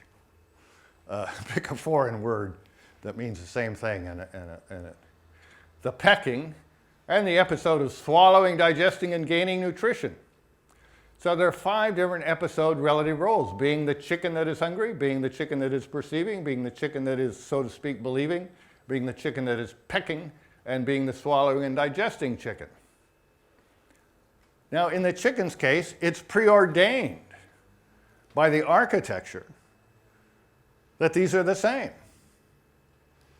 More social chickens, it might not be. The hungry, well, actually, we're going to see that in a second. But in the case of the nearsighted chicken, these are architecturally linked. So that chicken doesn't need to keep track of them. They are below the horizon. Nature keeps as much as it can below the horizon. The chicken doesn't need to think about it. The only thing it needs to keep track of is whether there's a kernel in front of it or not. And so the meaning of that state is, I think I've used this word, incremental. Given all of this stuff, it's veridical. It will be linked to an action that will succeed if and only if there's a kernel of corn in front of the chicken. Same thing with car manufacturers. Matter of fact, there's an interesting principle here for those of you who are interested in the 21st century, which that's where we are, right? And technology, because technology destroys role linking. Somebody may invent a mousetrap. Well, I think I won't go there. Suppose you're driving a car. A well-designed car is a symphony of role linkage. There's one role, being the person sitting in the front seat on the left in civilized countries. Being the person holding the steering wheel. Being the person whose feet touch the brake and the clutch, if there is one. Being the person who is seeing ahead of the car by looking through the windshield. Being the person who controls the car by turning the steering wheel and stepping on the brake. Those are all linked. We don't think about them. We don't have to think about them. However, as soon as you have a car set up for driver training, you may break some of those links because you may give certain kinds of control to the examiner or the teacher. Maybe she has to flip a switch and then she's in control of the steering and the brakes, so forth and so on. Now, technology will someday give us cars, perhaps, which are all controlled. We're getting cars that are controlled, self-controlled, but it'd be better if all cars were controlled by some central monitor that knew about all their relationships and everything, and it was constantly getting information about all the cars and taking actions that affected all the brakes. But it had to keep track of which car it was getting information about and which car it was controlling, make sure they were the same. So, go back to the driver's case, it's not only the same person, it's the same car. The same car I'm steering is the one I can stop and the one I'm seeing what's happening in front of. So, technology breaks links. Used to be, before written language, you know, the person I was communicating with is the person I see and can hear me. When we have written language, those links are broken. You have to think about the relation between the time and place when you're doing the writing and the time and place when the person who gets the message reads it.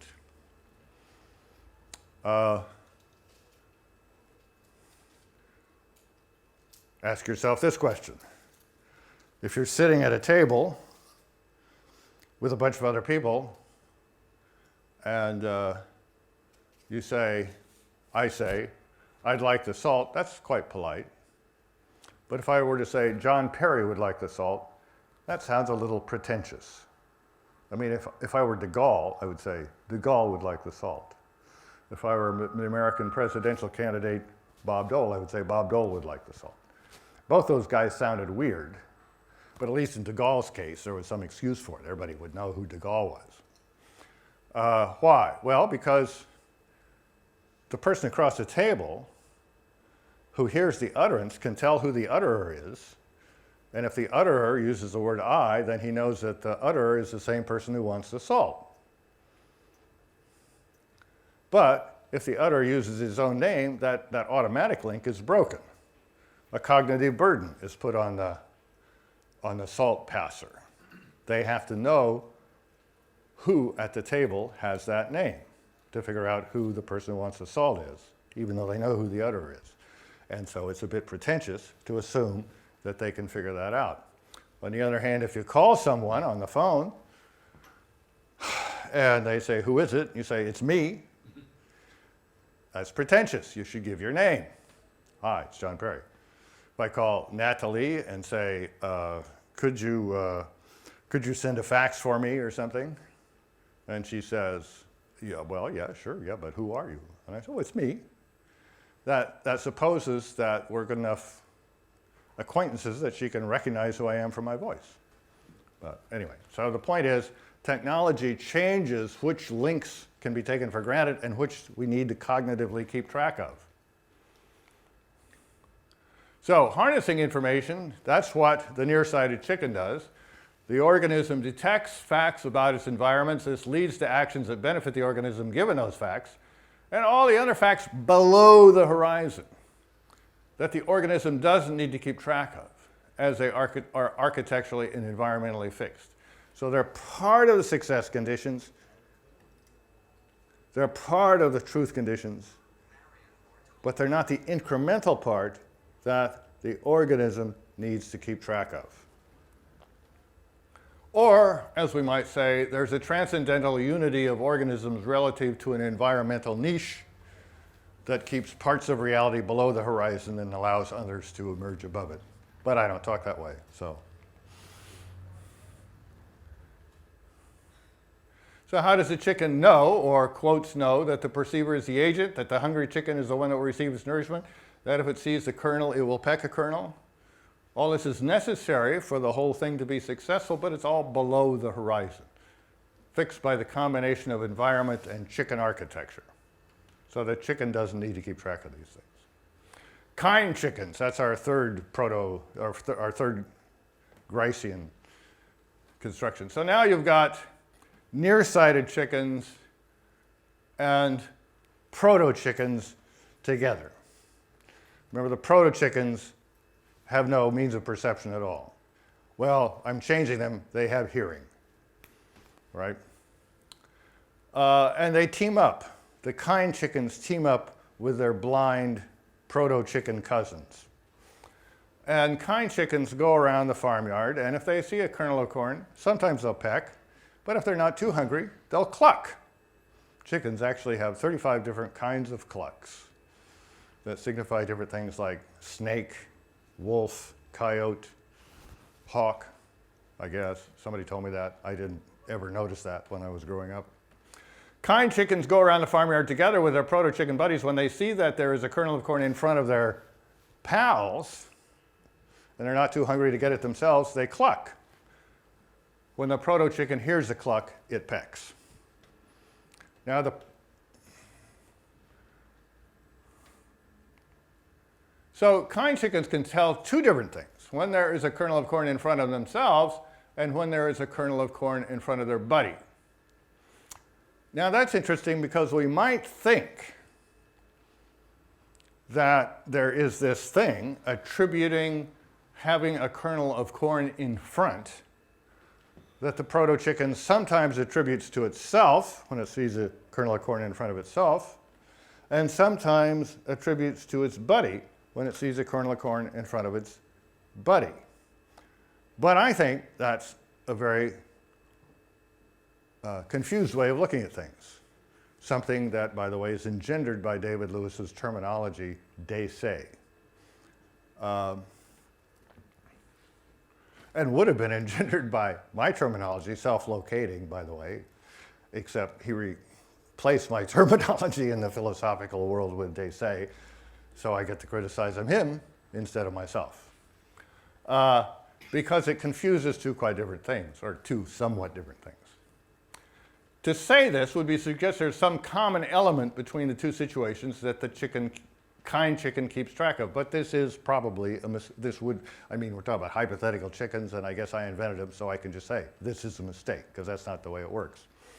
It's not that the chicken has some mental state that goes with the attribute that some chickens have some of the time, having a kernel of corn in front, and sometimes combines it with its notion of itself, and then it thinks there's a kernel of corn in front of me, and sometimes combines it with its perception of its buddy chicken and says, ah, there's a kernel of corn in front of my buddy. No, the way it works, because I invented them, is it has the same thing it had before it became a kind chicken and was just a nearsighted chicken. It has a state that there's no reason to think of as complex, a perceptual state whose content, whose truth conditions, whose veridicality conditions are that there is a kernel of corn in front of the very chicken that has it. Same for all kind chickens. And then it has another state that combines with another idea, if we can think of it that way, to put it in a state whose veridicality conditions are there is a kernel of corn in front of that chicken, where that chicken is a chicken it sees. Chickens do not pass the mirror test, which is very interesting. A mirror test is you put an animal in front of a mirror or a child and see if, given enough time and resources, they will eventually realize, as I would put it, that they're getting information about themselves from the image in the mirror. So if you put a chimpanzee in front of a mirror and you smear some stuff on its head in a way that it can't tell that you're smearing it on its head, but it's some stuff that if it sensed it's being smeared on its head, it would do this. I'll probably ruin my perfectly beautiful do there. Well, if you put it in front of a mirror, eventually it will do this. It will recognize that the appropriate action, given that chicken, that chimpanzee in the mirror has crap on its head, is to do what it does, what I call the normally self-affecting action, the normal way that chimpanzees have of getting stuff off their own head. So chimpanzees pass the mirror test. Whales, I'm told, pass the mirror test, although I certainly wouldn't want to have been there holding the mirror. Most birds do not pass the mirror test. Chickens do not pass the mirror test, but some birds do pass the mirror test.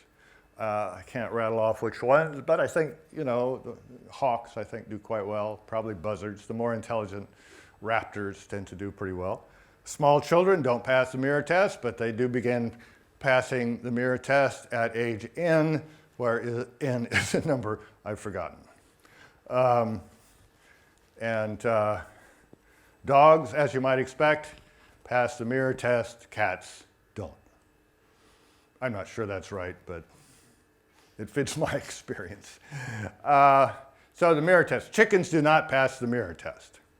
And that suggests, I haven't done enough work on the actual experiments and enough thinking to say for sure, but it suggests that passing the mirror test is tied to this thing that I say the kind chicken doesn't have.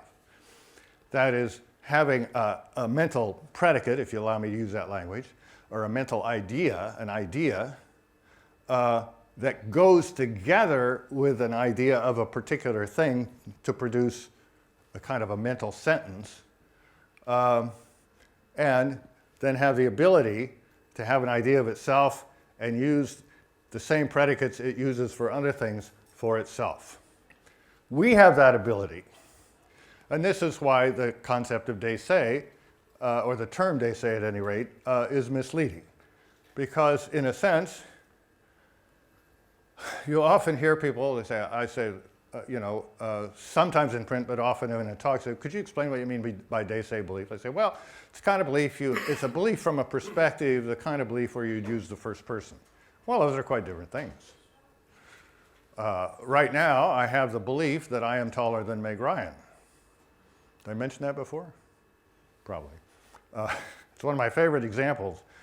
I used it at Berkeley in an intro course after having not taught an intro course for 4 or 5 years. And I was making some point. The students had this blank look on their face. They had no idea who Meg Ryan was. I had to change it to Taylor Swift. But I have no idea who Taylor Swift is. So that's the paradox of getting old. But I digress. So I believe I am taller than Meg Ryan. That's a first-person belief. It's a belief about myself. I believe that table has a white surface. I didn't use the first person to express that belief, and the content of that belief has nothing to do with me. It could be true even if I never existed. That table probably would still have a white surface. So they say obscures those things. I want to say, in the second sense, having beliefs from a perspective, chickens, any kind of intelligent animal, anything that harnesses information, so to speak, in virtue of its own nature, so not the mousetrap but the chicken, has, they say, doxastic or perceptual states. They give it information about itself. But to have first-person knowledge, you have to roughly pass the mirror test. You have to be able to say that, apply the same predicates to yourself that you apply to other individuals. Humans, by and large, pass the test. To do that, you have to have what I call a self-notion, which is different than just seeing things and getting information that, as I say, concerns yourself and using it to guide actions that concern yourself. This is a way of thinking about yourself. We have a self-notion, and that is important to us for reasons that are probably on later slides, so I should shut up and see what I've got here. So when a kind chicken attributes having a kernel of corn in front to its buddy, that is because the buddy is playing a subject-relative role in its life, being the chicken seen and attended to. In other words, the question of whether there is or is not a chicken in that relation to it is above the horizon, something it has to keep track of. When a kind chicken realizes that there's a kernel of corn in front of it, that very chicken, that is because the visual episode provides the information that the chicken, it is an episode in the life of, has a kernel of corn in front of it. That's below the horizon. It doesn't have to keep track of which chicken has a kernel of corn in front of it when it is in that state. So to attribute a property to itself, the chicken would need some way of thinking about itself as itself. So that's why the concept of self-attribution is inherently, I don't want to say confused, because David was seldom confused, but confusing. Our cognitive needs are more complicated than the hens. Grant me that. It's shown by the fact that we kill and eat them, but they don't kill and eat us. There's probably more honorable reasons for thinking that we're more complicated. We need to represent ourselves in two ways, primitively, as the hen does, as the subject who perceives, imagines, and so forth. That is, you go through life and you don't take all of your perceptions and do what I call articulation. Articulation is an inference that goes from, say, white table there to there is a white table in front of me, right? We don't need to do that. We do that when it's something we want to store, information we want to store, or combine with other information gotten in other ways. That's what the self-notion is for. But most of the time, we go through life pretty much like the chicken, perceiving things. So another example is, I get up in the morning, I look out, and I say, it's sunny. Well, if I'm going to put that into my memory bank or write the information I've gained on a calendar, I may need to perform this inference. It's sunny, therefore it's sunny today. Today is June 27th, therefore it's sunny June 27th. So being obsessive, I will go write sunny on the calendar where it says June 27th. But for most purposes, you don't need to do that. You only use today as a way of getting to more objective ways of thinking about the day in question. And if you're not going to do that, you just say, it's sunny, I'll take an umbrella. No. It's sunny, I don't need to take an umbrella. You see, I'm very good at theory, but very bad at practice. Well, maybe I'm not very good at theory either, but at any rate, I'm bad at practice. So we need to do this because we get information about ourselves not just as a subject, but as public objects. How did I know what time these lectures were? Well, I don't remember how I knew what time these lectures were, probably email from Francois, but I could have gone maybe to the Institute website and, looked at the online poster and said, John Perry's lecture is at 11:30. So I would have gotten knowledge about myself in the way that everybody else gets knowledge about me, and then I have to perform the alternative de-articulation. Say, John Perry speaks at 11:30. I am John Perry, so I speak at 11:30. So speak at 11:30. So get going. That's how I conceive it. So we get into back to Wittgenstein, in case you're getting bored. So the point is we get into the truth conditions of our own beliefs in two ways. We are, like all chickens and even mousetraps, below the horizon as subjects of the episodes of believing and thinking all the time. We can't escape from it, right? We can also get into the truth conditions of our episodes by being the objects the subject of the episode is thinking about. The word I, or je in French, is a very useful tool for that. Not necessary, but very useful. So we are in the truth conditions of our own thoughts and beliefs as subjects, simply in virtue of being the owners of those states, as being the subjects who are in them. We have to be for things to make sense. There are no truth conditions if there are no representations. There are no representations without subjects doing the representing. So the subjects are always in the truth conditions of the representations they have or the utterances they make. To be in the truth conditions of our belief states as subjects, we need to have no concept of ourselves, no mode of presentation of ourselves. We can also be in the truth conditions of our mental states as objects. The self can be both subject and object. It's always the subject, and it can be the object. When we think of ourselves via some subject-relative role that we in fact occupy, like self. When we think via the role of self, which means identity with the subject, we have beliefs and thoughts that are about the self in the ordinary sense, and it's that relation that the word I is tied to. When we think of ourselves via other roles we may occupy, say the person that my wife is annoyed with, we may or may not realize that we are thinking about ourselves. I come home, my wife is obviously annoyed at someone. I ask her, "You're annoyed, aren't you?" "Yes, I am." "Who are you annoyed at?" "You should know." Maybe her father, but he's dead. Well, it's me, of course, but I may or may not realize that. So I can think about myself as myself, or I can think about myself not really realizing that I'm thinking about myself. So the elusiveness of the self and the sense in which the self, that is the person doing the thinking and perceiving, is not in the world as the self finds it as other things are. The world as the self finds it. That's what the title of Wittgenstein's book, remember. The world as I found it. It's not in the world as other self finds it, but as the limit of the world. Well, there's something to that, but it applies more to the chicken, who isn't going to write a book anyway, than to Wittgenstein. Because Wittgenstein is the subject of his thoughts, but he is also an object in his thoughts that he can find out about.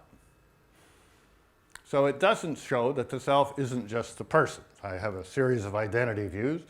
I think the self is just the person. I think the person is roughly the live human body. So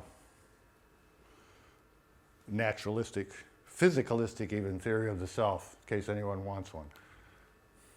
elusive subjects. Every episode of thought and every utterance has a full subject, agent, time, place. So sometimes it's naturally used as subject as the person or thinker involved, but really there's always a person, a time, and a location involved, unless you're an angel or God or something. Then I guess with God, never mind. So with all the subjects we deal with, there's a person, a time, and a place. And so the full subject is all three. And thinking about all three of those things can give rise to problems, although place doesn't seem to do so as much as the other two. These can all be articulated. You can think about the subject with I, you can think about the time with now or today, and you can think about the place with here. All of these words are tied to episode relative roles, subject, and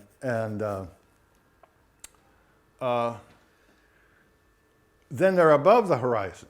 But as Dunn shows us, they're still below the horizon. You can keep bringing the picture painter up into your picture, but you'll never get away from the fact that there's also, this is a misleading way to put it, a picture painter not in your picture. Or rather to say, a picture painter who's playing that role is not represented in your picture, I think. And the philosophy of time is rife with such attempts, together with realizations that they have failed. Perhaps ethics too. I just threw that in there to perk your interest. So, thank you.